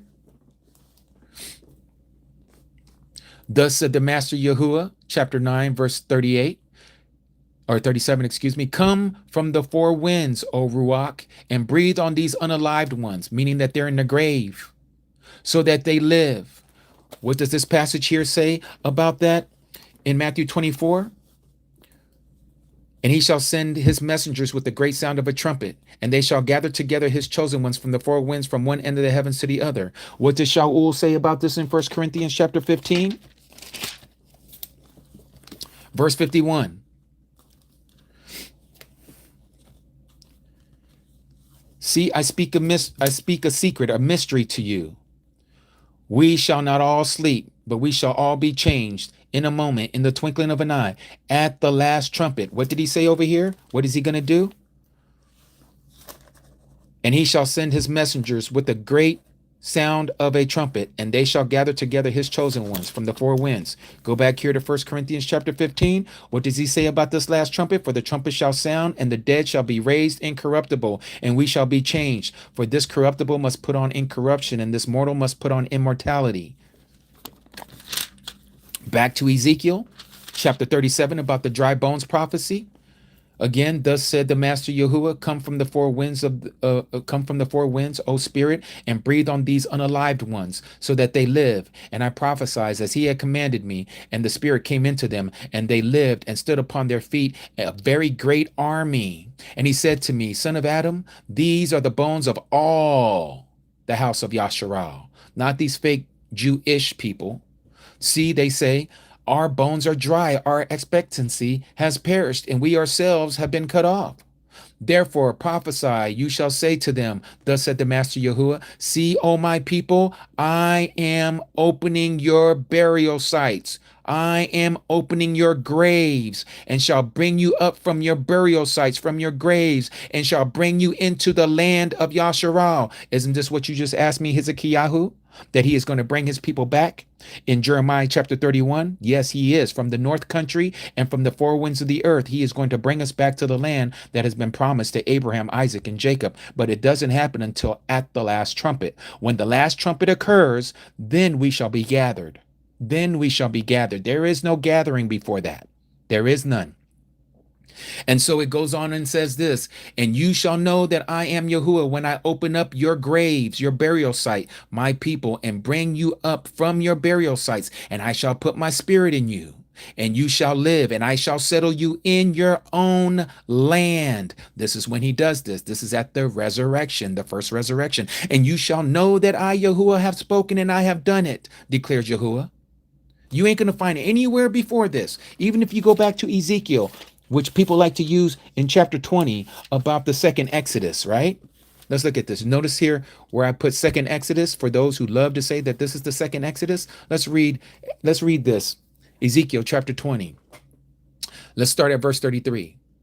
He says, as I live, declares the Master Yahuwah, do not I, with a mighty hand and with the outstretched arm and with wrath poured out, reign over you? And I shall bring you out from the what?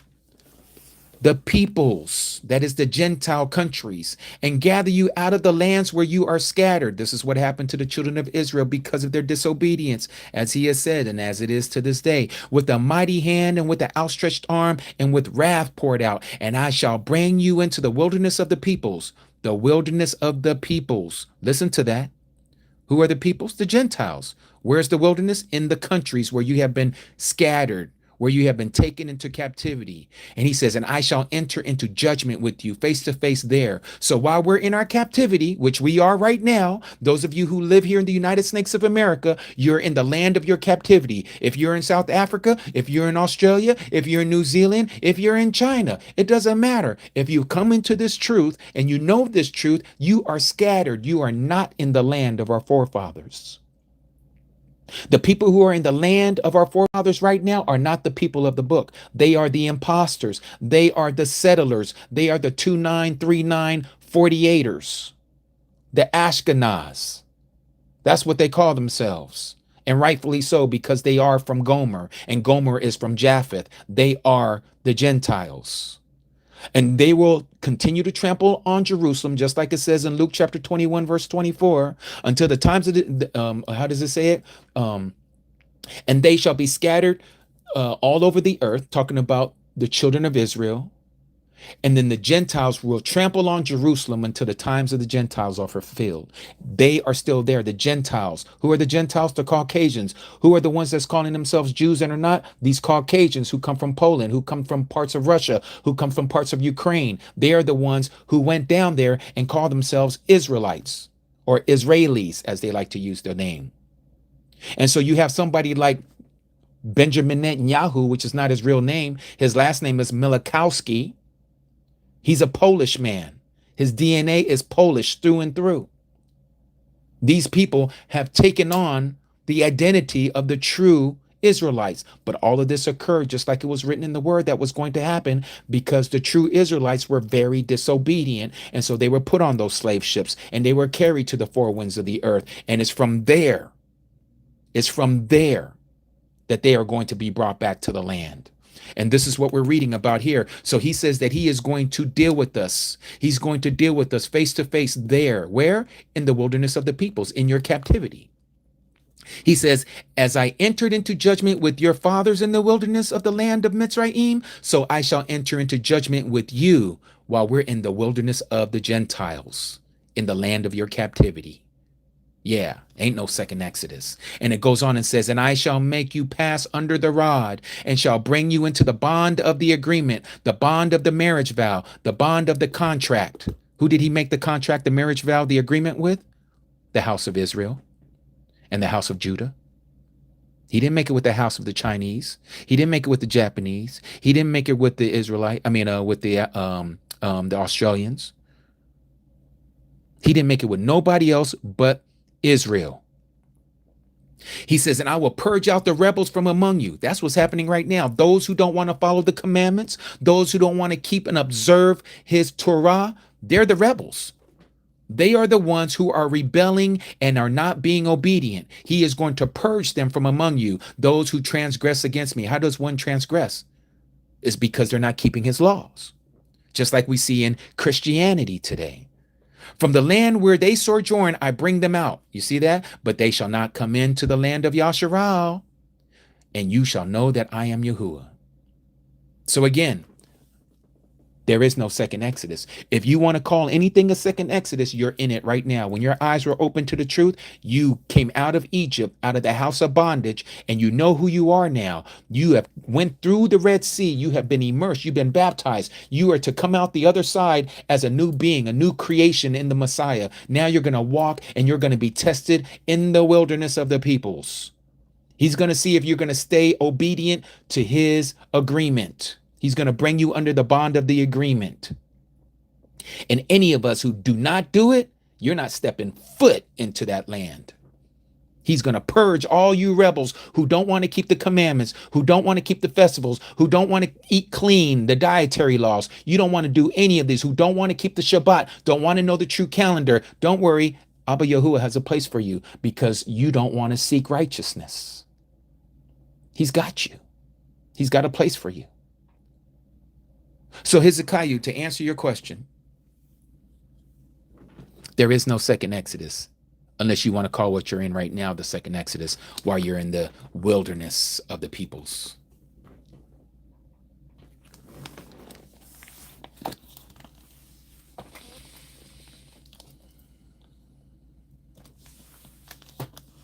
So when is he going to gather us together? At the last trumpet.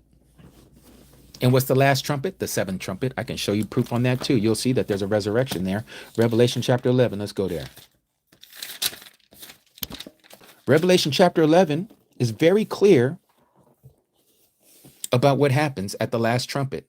The same last trumpet that is spoken of in 1 Corinthians chapter 15, verse 52, where Shaul, aka Paul, talks about how the last trumpet will be blown, and then those who are unalived in the Messiah shall be raised up, and then those of us who are alive at the time of his appearing, we shall be changed in the twinkling of an eye. This occurs at the last trumpet. The last trumpet is in the book of Revelation. It's called the seventh trumpet. Verse 15, chapter 11, it says, and the seventh messenger sounded, and there came to be loud voices in the Shama, saying, the reign or the kingdom of this world has become the kingdom of our master. Why is this being said? Because now he's taking back the deed to the earth. The lamb that was slain before the foundation of the world. This was the scroll that was in his hand. He has the right to take back the earth and all of its dominion. All of it belongs to him and of his Messiah, and he shall reign forever and ever. And it says, and the 24 elders, listen to what they said, and the 24 elders sitting before Aluah Elohim on their thrones fell on their faces and worshiped Aluah Elohim, saying, we give you thanks, O Yahuwah, Al Shaddai, that is the Almighty, the one who is and who was and who is coming. Yahuwah, the Father, he's the one who's coming, or is it the Son? Let you think about that for a second, for those of you who think he's two different people. Let's continue. Because you have taken your great power and reigned, and the nations were enraged, and your wrath has come. And the time, listen to this, and the time of the dead to be judged. When does this happen? The seventh trumpet. It's the last trumpet. The dead shall be raised, but not all the dead, to give the reward to your servants. They're the ones who are going to be judged. And the prophets and the saints, the set apart ones. It's time for them to what? To those who fear your name, small and great, to destroy those who destroy the earth. Why are they being resurrected? To give the reward to your servants. They're about to get eternal life. That's the reward for being faithful. This is the last trumpet. This is what Paul was talking about in 1 Corinthians chapter 15, verse 52, about at the sounding of the last trumpet. There are 7 trumpets, and the last trumpet is talking about a resurrection. Right here, time of the dead to be judged. The dead cannot be judged unless they're resurrected.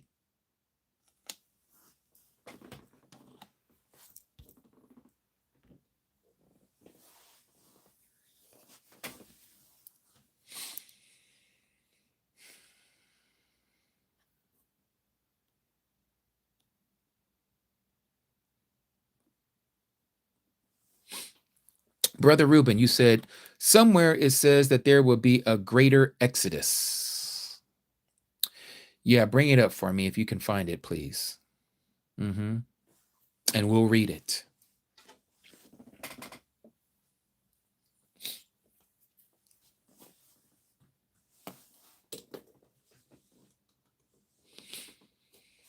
I know sometimes I kind of go through this kind of fast, and I apologize. I had someone share with me. It was like, you're moving too fast. I had to leave, and I apologize. But this is why this is being recorded, so you can always go back and take it at your pace.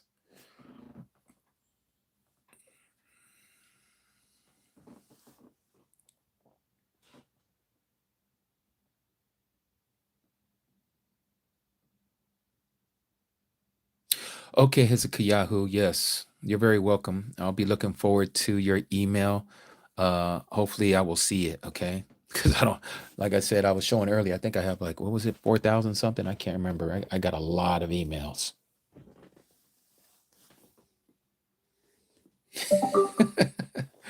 Okay, Aki Nick Davis. You can rewind right now as you watch. Yep, that's right.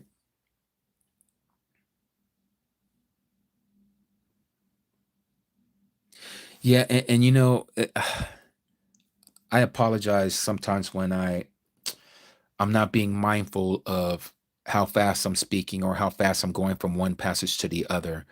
I think that happens because I'm not truly being mindful of those that are listening, and I apologize for that.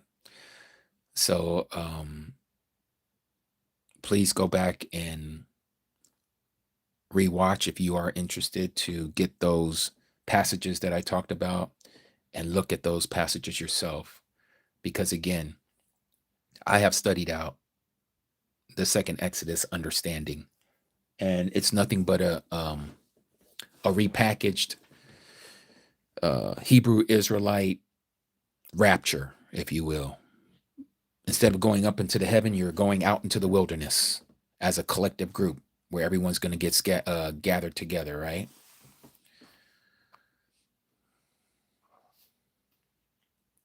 You're very welcome, Makoti Mandalov.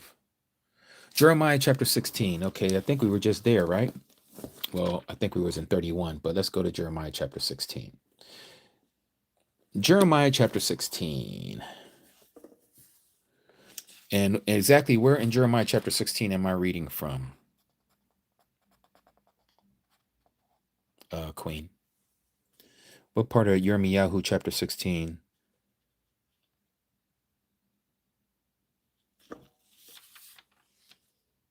Reuben, you're saying 14 to 18? Okay, 14 to 18. Let's read this. Therefore, see, the days are coming, verse 14, declares Yahuwah, when it will no longer be said, Yahuwah lives who brought us out. Yep, and I was talking about this earlier. Who brought up the children of Yasharah from the land of Mitzrayim. But this is what they're going to say this time. Yahuwah lives, who brought up the children of Yasharal from the land of the north and from all the lands where he had driven them. For I shall bring them back into their land I gave to their fathers. So once again, this has to do with the last trumpet. This has to do immediately after the tribulation of those days. There's no two gatherings. There's only one gathering, and that one gathering is going to be, as I showed you in Matthew 24, it happens immediately after the tribulation of those days when he does this, okay? Everything must be upon precept. We can't just make a doctrine out of something. Look what it says here, okay? Again, and he shall send his messengers with a great sound of a trumpet, and they shall gather together his chosen ones from the four winds, from one end of the heavens to the other. Notice this. He's going to gather them together.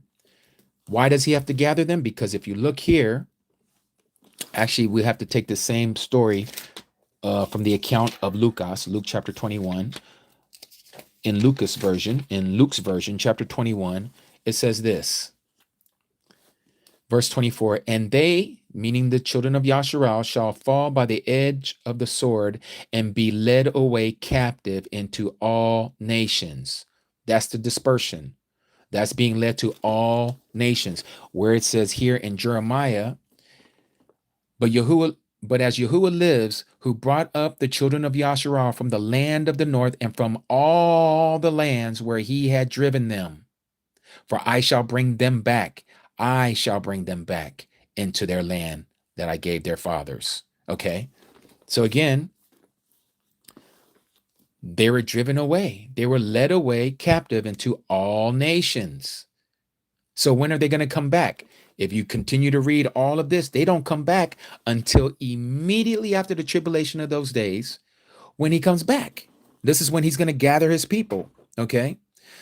In this account here in Luke chapter 21, it doesn't talk about the regathering, but it's talking about the same event. Okay. The only part that it says here of anything as far as them being gathered together is verse 28.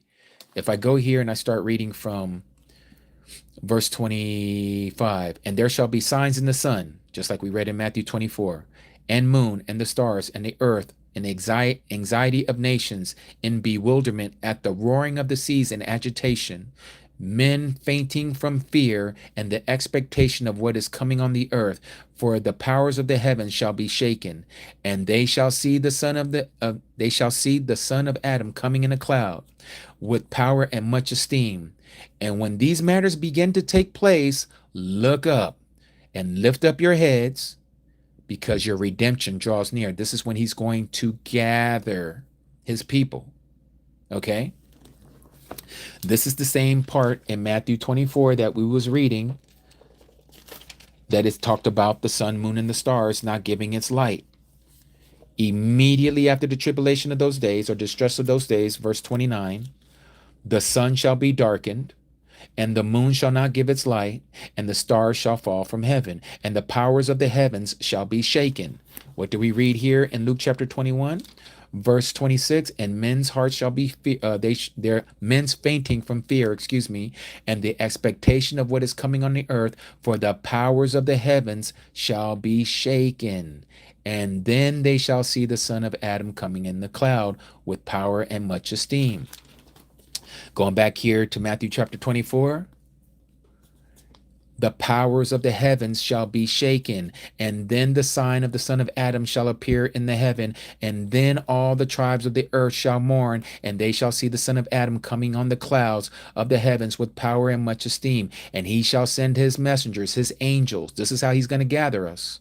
With a great sound of a trumpet, the last trumpet, the seventh trumpet that we just read in Revelation chapter 11. And they shall gather together. Who's they? The Malachim, the angels. The angels are going to gather us together, his chosen ones, the elect, the Kadashim, the Talmudim, from the four winds, where he has scattered us from one end of the heavens to the other. So this goes in line with Jeremiah chapter 16. For I shall bring them back into their land I have given to their fathers. So again, No greater exodus. No second exodus, if you will. This is the gathering. This is not an exodus. This is not coming out of Egypt. The coming out of Egypt is happening individually with all of us right now. Because when he comes, we're going straight into the promised land. There is no wilderness experience. When he cracks that sky, we are going into the land that has been given and has been promised to our fathers. There is no wilderness experience at that point.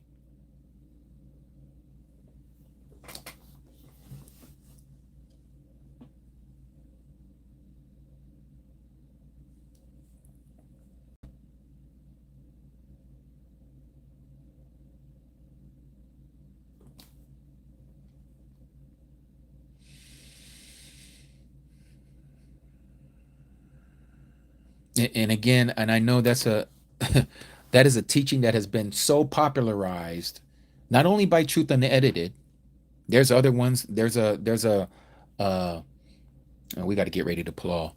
There's another ministry out there called, it's literally called the Second Exodus.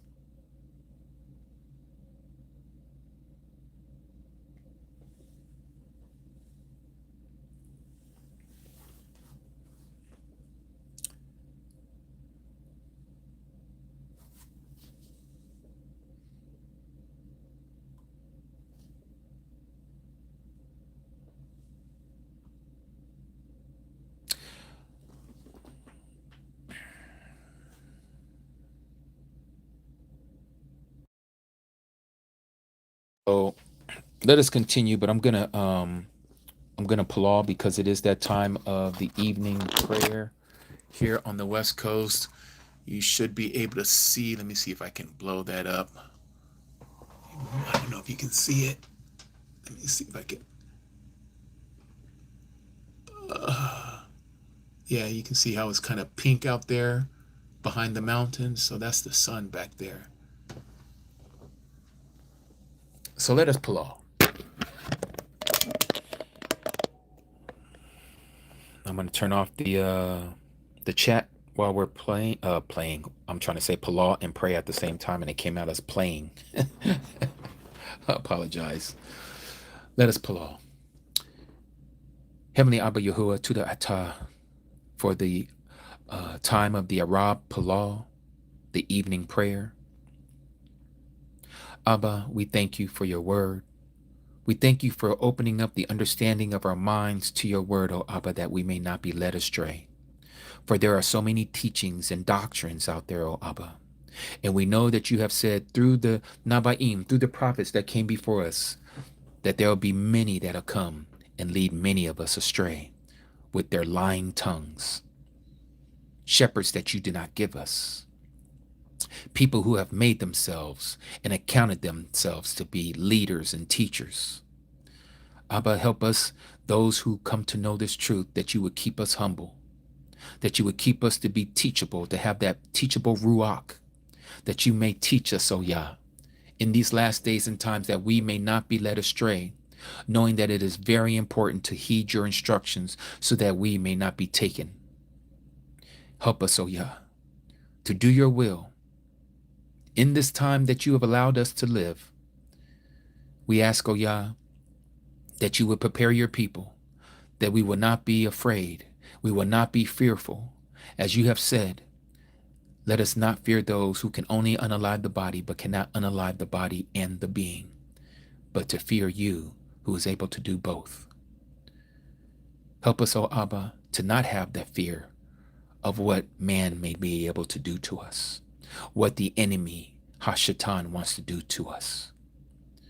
We ask that you would keep us in your hedge of protection and keep him far from us, O Abba. We pull for our friends and our family, that we uplift before you, Abba, who don't know what we know, who don't see what we see, because you have opened up our eyes and you have not opened up theirs as of yet. We pull that it is your will, that it is your plan, that you would open up their eyes to this truth. We see of where we are at this time in your timeline, O Abba. Help us to stay strong in your word. Help us to stay on the straight and narrow path. Help us, O Abba, not to fall to the left or to the right. This we bring before you, as we ask that you forgive us for all of our transgressions that we've committed before your sight. All this we ask in the mighty name of your Bane, in the mighty name of your Son, Yahusha HaMashiach, Yahusha, the Messiah. Hallelujah, Hallelujah, and Hallelujah, Amat. Rumamu Yahuwah. The word Rumamu, for those of you who don't know, is exalt or to esteem, to uplift Yahuwah. All right, back on with the chat. So again, I know that the second Exodus is a very popular teaching that's going on right now, but honestly, everything that I'm showing and sharing with you speaks against this popular second Exodus scenario.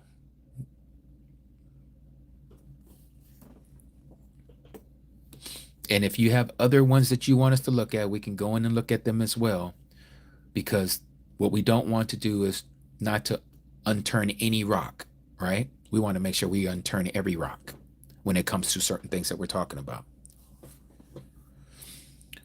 Am I high three-ver? I turn it off when we're praying, when we're palaling. I turn off the chat because people like to continue to put down comments when we should have all of our attention on speaking to the Father. So that's why we turned it off.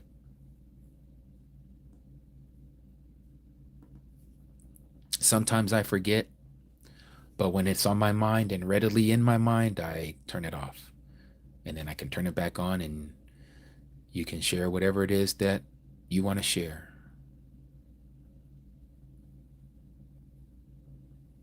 It's just one of our rules here, to bring everybody in agreement when we come together to Palal. We shouldn't be distracted.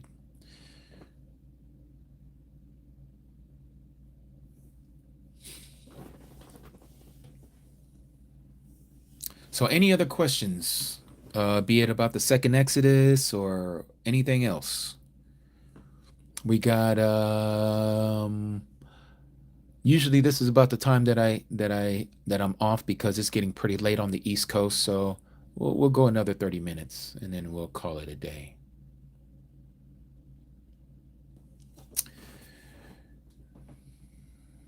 Do we get stay in our own homes in the country, or do we need to go to a forest or somewhere else? Because I only live 5 miles from a small town. So Hezekiah, as I was sharing earlier, when you see the abomination of desolation as is spoken of by Daniel the prophet, as we read in Matthew chapter 24, let me go there. Oh, Mahiver, you didn't hear a Palal? It might be, maybe your volume was down. I don't know. But I was Palaling. I think all of you heard me Palal, right? So Matthew 24, where it talks about here in verse, verse 15. So when you see the abomination that lays waste, some of your translations will say, when you see the abomination that causes desolation spoken of by Daniel the prophet, set up in the set apart place. Set up in the set apart place. Okay. You can read this in different ways. What I mean by different ways is the setting up. We know there's something that's being set up or built up in the set apart place. Some people call the set apart place the temple. I personally see this as the set apart place being the ground. Remember what he told Masha, right? Let's go to Exodus. Exodus chapter 3.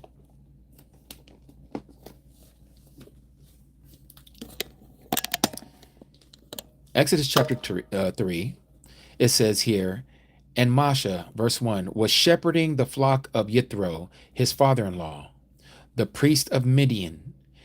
And he led the flock to the back of the wilderness and came to Horeb, the mountain of Alua Alahim. And the messenger of Yahuwah, the angel of Yahuwah, appeared to him in a flame of fire from the midst of a bush. And he looked and saw the bush burning with fire, but the bush was not consumed. And Masha said, let me turn aside now and see this great sight, why the bush does not burn.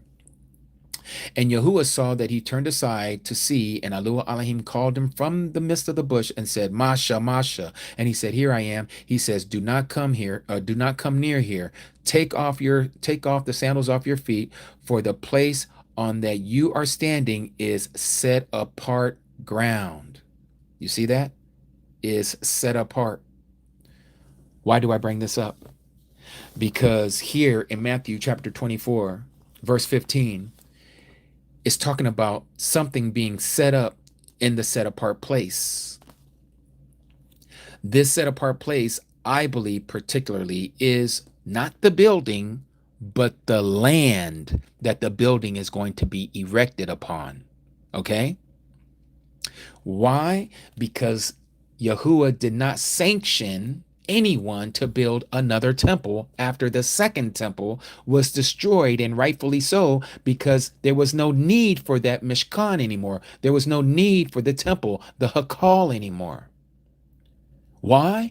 Because he now dwells in the hearts of men, that is not fabricated or built by the hands of man.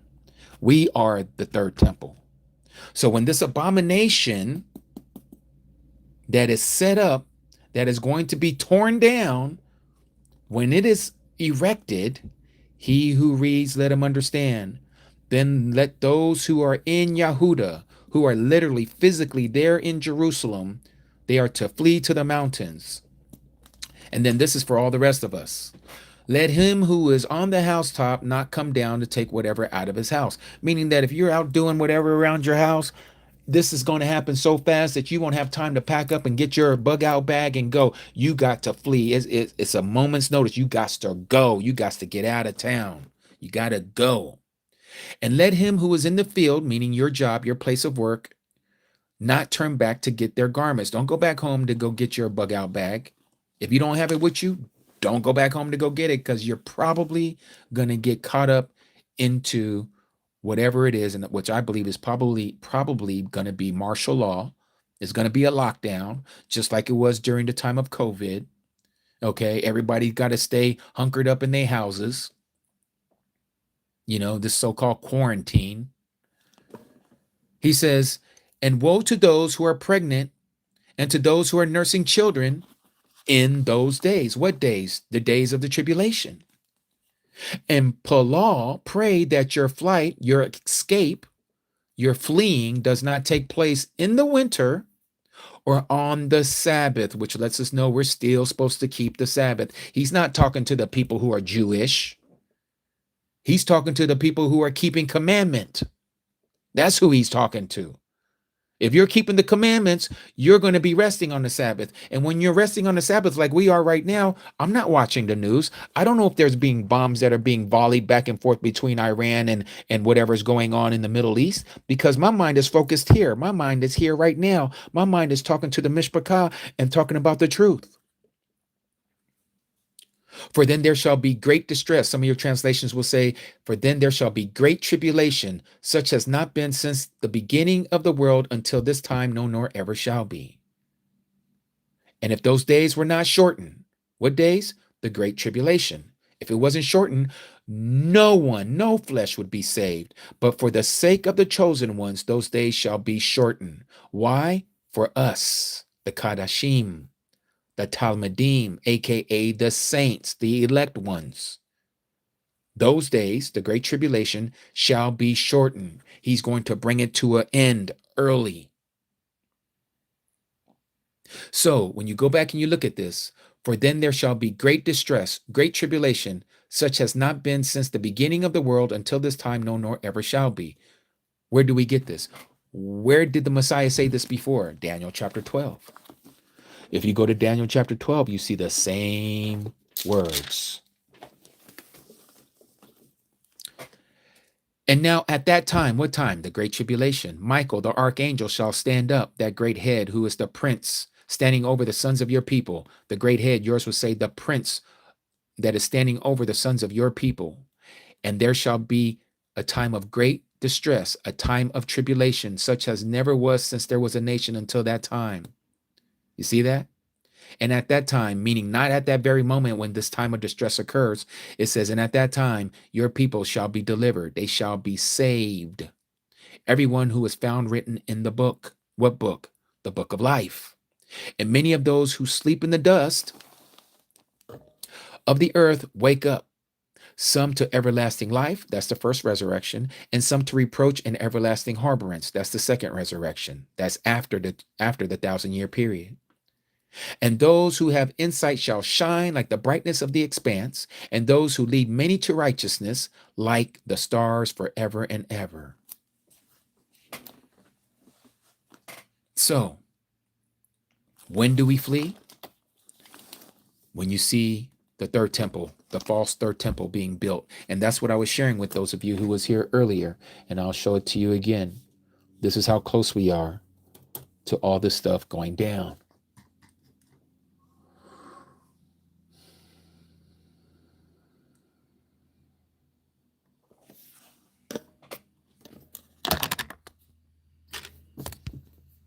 That the third temple is being built right now, I have some news for you. There is already the infrastructure in place to support a very rapid, and they're already putting everything in place right now. Check this out. I live in Jerusalem, and I'm going to show you right now that it is happening. And in fact, what you see here is a elevator that they're putting in to the old city in Jerusalem. It's going to look like this. They're building a whole building. It's called the Kotel elevator. They're building a whole building to take people to the Temple Mount when the third temple is there.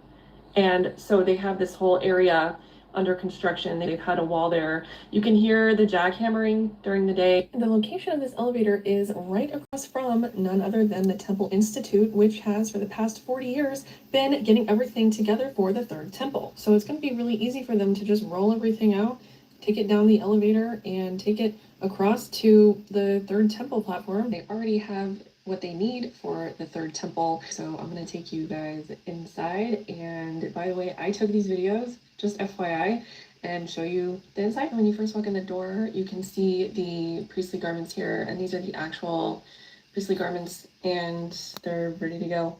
I think these ones are linen, and they use a special type of dye to create these colors. Special dye also used for the curtains and priestly garments, and for the tzitzits right there. And this is what the temple is going to look like. It is a floor model to scale. These are the kosher measuring vessels that they're going to use in the ceremonies. Here we have a vessel for roasting barley for the Omer offering. And in the top right, we have a gigantic hand washing station. And you can see this priest right here. It's pretty much to scale. If this doesn't wake you up, I don't know what will. This is the altar. And it's to scale, it's not full size. There's a ramp where they can drag the offering up and down from, to the top. And this is modular, like it's completely prefab, and they can build it in minutes if they need to. They literally said that when we were there. The garments of the high priest, and you can see like the breastplate, the ephod with all the gemstones. There's like a little hole in the fence, like a little rectangle thing, so I put my phone in there.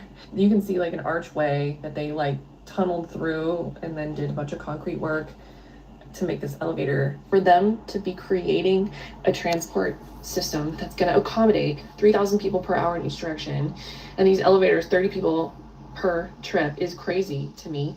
That they're just saying it's for accessibility. If you confess with your mouth, Jesus Christ is Lord, and believe in your If you confess with your mouth, JC is LORD. That's where we stop. Okay, Akodi Mindy. So I know your name here in my hiver. Akodi Mindy, I know your name now. All right. So again, this is how close we are to all of this going down. It is getting so close. It is so close. And so when you understand what Shaul, aka Paul, the Apostle Paul was talking about in 2 Thessalonians chapter 2, you realize how close we are, because this is exactly what we're told is going to occur. They're going to build this false third temple. We are the third temple. We are the third temple. Okay. And so since we are the third temple, any temple that is getting erected is an abomination. Not placing an image or an idol, the fact that they're building on that land when he did not tell them to build, because again, the first temple, he gave sanction when to build it by the hands of King Solomon. He gave him the decree. And then the second temple, he gave the decree to Ezra, Azariah, okay, and also to Nehemiah. You can read both of those letters, both of those scrolls, and you'll see where King Xerxes, the Mede, I think he was a Median. Yeah, he's from Media. He was the one who gave them the right, because Abba Yahuwah put it in Xerxes' heart to allow the children of Yehuda to return, and that was the building of the second temple. Okay, that second temple was the temple that was destroyed when the Messiah had proclaimed that every stone that you see that's upon this temple right now, not one stone shall be left upon another that shall not be thrown down. Matthew chapter 24, Mark chapter 13, Luke chapter 21. So that was the second temple destroyed by Titus Flavius, the emperor of Rome, which we were told in prophecy, Daniel chapter 9, that the people of the coming prince will destroy the temple. That was the Romans. And so the same bloodline of the Romans will be the same bloodline that will be running through the veins of this false Messiah, who's going to call himself God, and he is not. And so he's going to sit in the place that he is not supposed to, but he is going to do it because it's written. And for that to occur, they have to build this third temple.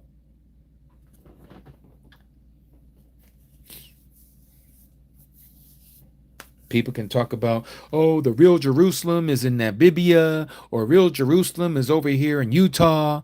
There's all kinds of craziness that people are talking right now, and it's because they're being led by these wicked demons. They're being taught the doctrines of demons, and it's leading other people astray. And you have people there. You always have another one, as they would say. There's a what do they call it? There's a oh man, maybe it's because I'm not supposed to say the word, but anyways, you have one every day that is going to follow somebody without vetting. They're just listening to the person, and they like what they're hearing. And so they're like, oh, yeah. Oh, wow. I didn't know that. And the next thing you know, they're believing it. And now they're passing the same information to somebody else, or they're posting it and they're making a post about it. And they're like, oh, yeah, there's a second Exodus, and this is what's going to happen. And there's going to be ships. Don't ask no questions. Just get on the ships, because it's taking you back to the motherland. I mean, I've heard it all. People talking all kinds of craziness.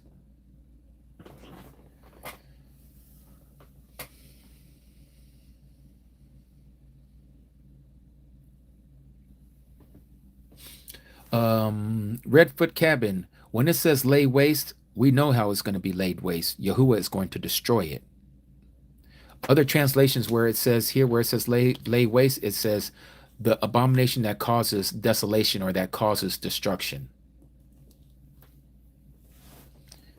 Abba Yahuwah is going to destroy it.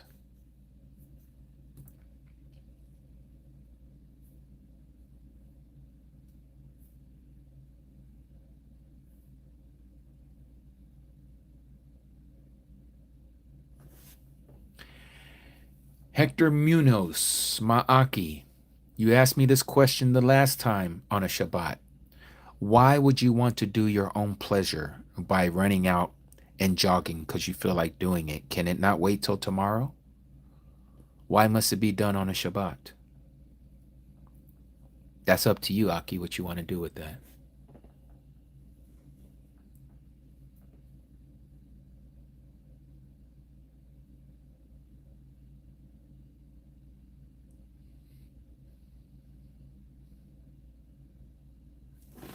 What does the moon have to do with the Shabbat, Hector?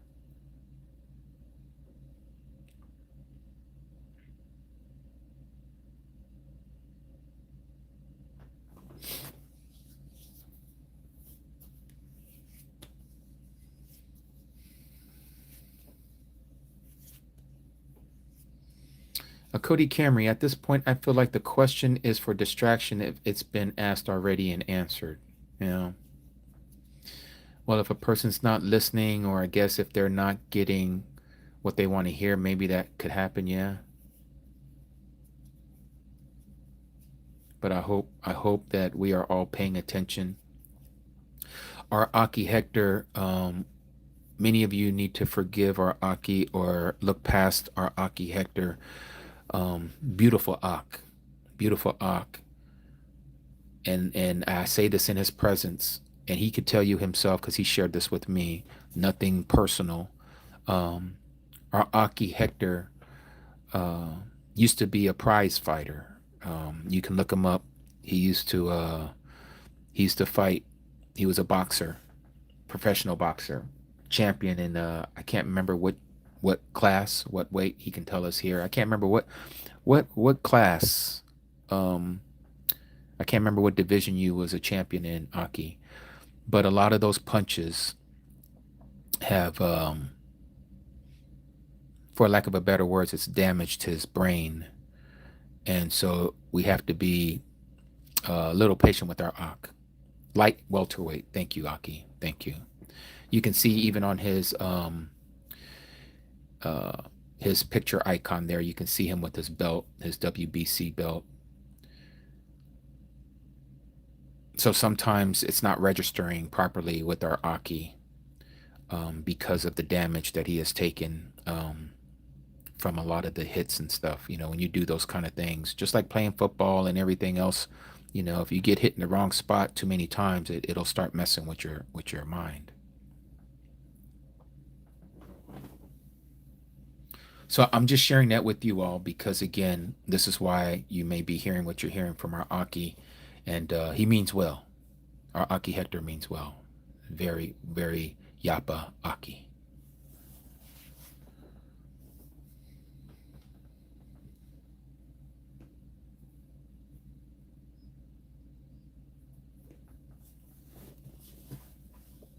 All right. Okay, Mishpaka. I think that's going to probably do it for this Yom. I'm going to go down, spend time with my Asha, with my wife, and I'm going to have to keep all of my conversations with the rest of the Mishpaka tomorrow. I will not be making no phone calls or receiving any phone calls. I'm going to break some bread. I haven't ate yet. I kind of nibbled here and there, but I do need to eat. And yeah, let us continue to walk out this walk, Mishpaka. And yeah, we do need to be patient with one another. Yeah, we're learning about each other. So it's beautiful to see some of you saying, please forgive me, I didn't know about you, Hector. And that's beautiful. That lets me know that we do have hearts here, and that's beautiful. And this is how we're to be as Mishpaka. Very understanding, yeah? Clean hands, pure hearts. Yes. I can tell you why you're not receiving notifications. YouTube has sent me and told me numerous times that they are not promoting my lives because of the content that I speak about. And I know it has to do with the 2939 people. Okay. The Ish people, the 6-pointed star people. And it's not only here on YT, this is also happening also on TikTok.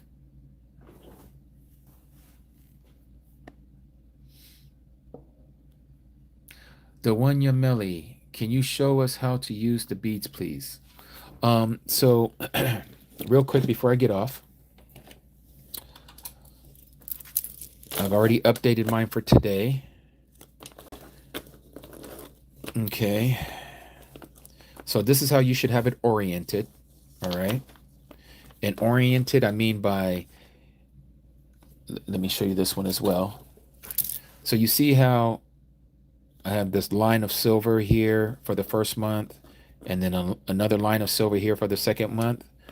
It's not on this side, so you can flip it and have it on this side. So I'm going to be showing it to you from the orientation from left to right and not right to left. You can do the same way from right to left as well, but just so we're all on the same page, you want to orient your calendar beads in this manner. Okay, now I have another one here.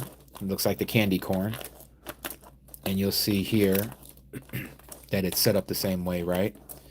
Instead of the silver over here, these two lines, you have two orange lines here. Okay, so this is how you want it oriented. Now, what you're seeing here is 3 different color coordinations, all right? This one here, you see silver, you see black, and you see pink. This one here, you see the orange, you see the white, and you see the yellow. Here and here, they're the same. The only difference is the colors that are being used, but they're identical other than here. This is one of our old ones. This one is our new ones. The only difference is here you have, let me blow it up so you can kind of see what I'm talking about. Here you have this pink one here, which is the last Sabbath of the year, okay? And then you have the void day, and then you have the 3 days of creation. First day, second day, third day of creation. And then it starts back over on the first bead, okay? Here you have the last Shabbat, this yellow one, but you have 5 oranges here, or orange beads, I should say, and not oranges. And you have 3 silver ones here with a different color here, which represents the void day. These 2 represent 2 void days. Okay, this one here is the first void day.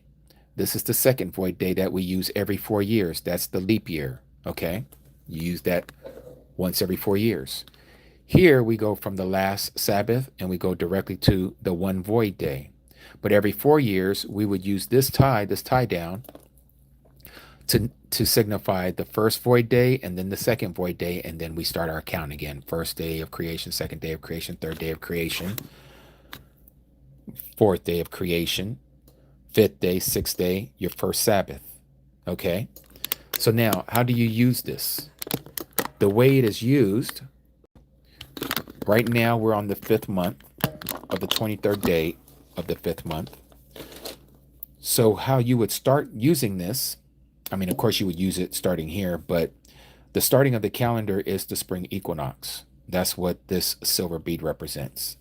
On this one here, it would be this first orange bead right here. 3 days later, Aki Al, you have your first Shabbat. 3 days later, Aki Al, over here, you have your Shabbat, represented by this pink, okay? And so every 7 days from the pink, you're going to have another pink one. Another 7 days, pink. Another 7 days, pink. Another 7 days, which will come down here. You start down at the bottom, pink. 7 days, pink. Now, the silver ones are our high days. So this first one here is the spring equinox, okay? This second one here, this is the 10th day, counting from bottom up. This would be the 10th day of the first month, and we're told on the 10th day of the first month, if we were still unaliving animals for the Passover, this would be the day that we set the male 1-year-old lamb without any spot or wrinkle to the side for the Passover, which would be the 14th day of the first month. That's this one here, okay? Now, this is the 14th day. That's the day of Passover, and we perform that in the evening, or as we do now, we celebrate it in the evening at the sunset. And then we have the first day of unleavened bread, second day of unleavened bread, third day of unleavened bread, fourth day of unleavened bread on a Shabbat, fifth day of unleavened bread, sixth day unleavened bread, seventh day, the last day of unleavened bread, okay? Then we have another Shabbat. From here to here is 7 days. 6, see that? And then a 7, 3, 3, 7. This was the other Shabbat before that, right? And then we have this one. This is the Feast of First Fruits, okay? The Feast of First Fruits comes right after that Sabbath. From here, you would start counting 7 Sabbaths, which would bring you to the Feast of Shavuot, also known as Pentecost. That's right here. This will be the 50th day from the Feast of First Fruits. Okay? Now, the second month. This is the makeup Passover month. Those who couldn't perform the Passover the first month, we are told in Numbers that you have the opportunity. In the book of Numbers, we are told in the book of Numbers, those who couldn't make the first Passover, there's a redo of the second month. Everything lines up the same except the pattern. So this would be the day that you set aside the lamb. Again, we don't do this anymore, but we just acknowledge it. This is the Passover. This is the 14th day of the second month. This is the Passover. The next day is the first day of unleavened bread. Second day here, day of unleavened bread, which happens to be a Sabbath, our weekly Sabbath, because from here to here is 7 days. And then you have the fourth day unleavened bread, fifth, sixth. Oh, wait a minute. I said that wrong. So you have 2 here. Oh, wait, this might be wrong. Baby, this one, my babe, she can hear me. We got 1 extra day here. I just found it. So you have 2 days of unleavened bread and then the Sabbath. This is the 3rd day of the unleavened bread. 4th day, 5th day, 6th day. This should be a Shabbat right here. So this, we're going to have to fix this. This is messed up. That's why this hasn't been sent out, because I haven't checked it until just now. So anyhow, today is the 5th month, 23rd day. And so we use this tie down, the one Melly. With yours, it should look like this. The 5th strand, or the 5th month, 23rd day, just above the Shabbat. This is the last Shabbat of the 5th month. So we have one more Sabbath before we go into the 6th month. So today is the Sabbath. So we put the tie down just above the Sabbath to let us know this is the day that we're on. Okay. But yeah, we're going to have to fix this one. This has got one too many days. Gonna have to fix that. Glad that we went over it. Thank you, Cody DeMelli. Because if I didn't do that, I wouldn't have even noticed. Okay, Mishpachah, it is time for me to go ahead and call it a night, a Layla. And I got to get ready for work, tomato. And I want to thank all of our first-time visitors who are here with us. Hopefully you will gather with us again next week. We come together. I come together on my live on SUN Day and MON Day, like today. So yesterday and today, I come on at the same time, which will be 1 p.m. Pacific time, 2 p.m. Mountain, except for Arizona, 3 p.m. Central, 4 p.m. Eastern, 5 p.m. Atlantic. Okay. And that's the same for both days, for SUN Day and MON Day. And if you want to reach me, again, I can't make any promises to you. If your email stands out and I'm able to answer you, praise Abba Yahuwah. But if I don't answer you, please don't charge it to my heart, as they would say. Hit me back. Hopefully I'll see it the next time, because I got like 4,000 something emails, and I think out of the 4,000, I probably maybe answered 300 of them. It's just too many. I mean, it's like, I don't know where to begin. Like, whew, it's just too many. So I apologize for that. But yes, if you need to get a hold of me and you're trying to get my attention on that, and this is why I also like to have open mic nights. So next SUN Day on TikTok, we have our open mic night. So if you would like to talk to me on the live on TikTok, not here on YouTube, on TikTok, I go by the same handle, Ambassadors of YAH, on TikTok. And most of our SUN Day evening TikTok live casts, it's usually an open mic night. And that's when you're able to come up, ask any questions. So if you want to make sure that I answer your question, that would be the time to come up. Okay. So it won't be lost in the email, in the inbox. All right. So with all that being said, may Abba Yahuwah barak you. May he keep you. May he continue to allow the countenance of his light, of his face, to shine upon each and every last one of you and your mishpachah. And may he give you shalom that surpasses all understanding. I want to thank each and every one of you for spending this time on the Shabbat with the assembly. May we continue to pull off for one another. Very important. And may we continue to walk in the Spirit and not according to the flesh. For those who walk according to the Spirit, that is for life. But those who walk according to the flesh, it leads to death. So let us continue to walk in the Spirit, Mishpachah. May we be obedient to his laws, statutes, and commandments. And may we not keep company with the lost, except if you are sharing the message with them, okay? And when I say keeping company with the lost, I'm talking about hanging out, like hanging out.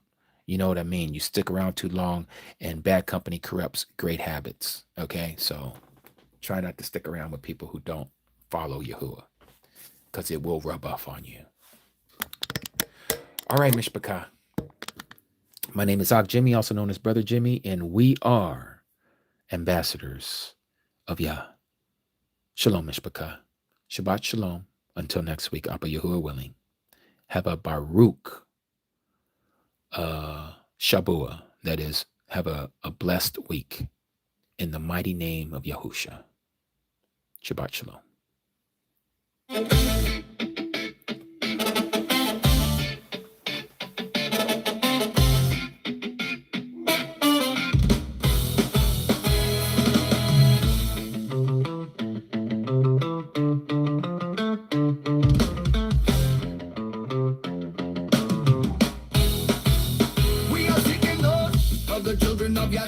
Straight out of the book, the scriptures. First is sharper than fishing hooks, snagging souls, taking tolls, leaving devils shook.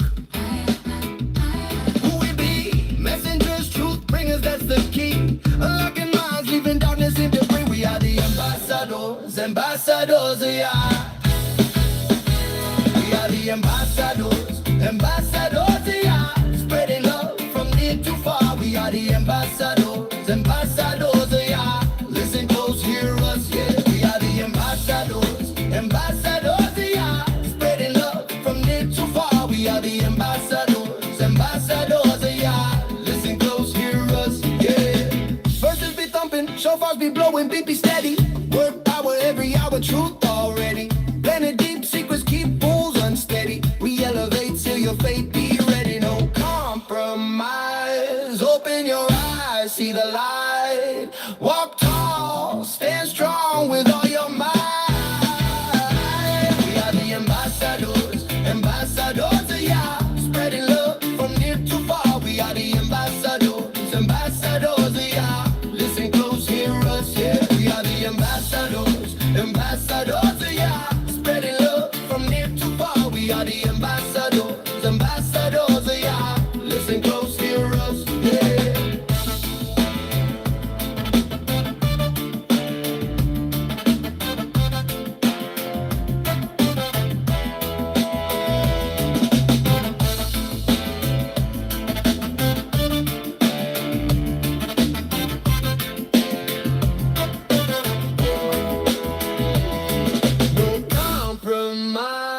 Open your eyes, see the light. Walk tall, stand strong with all your might. We are the ambassadors, ambassadors of YAH. Spreading love from near to far. We are the ambassadors, ambassadors of YAH. Listen close.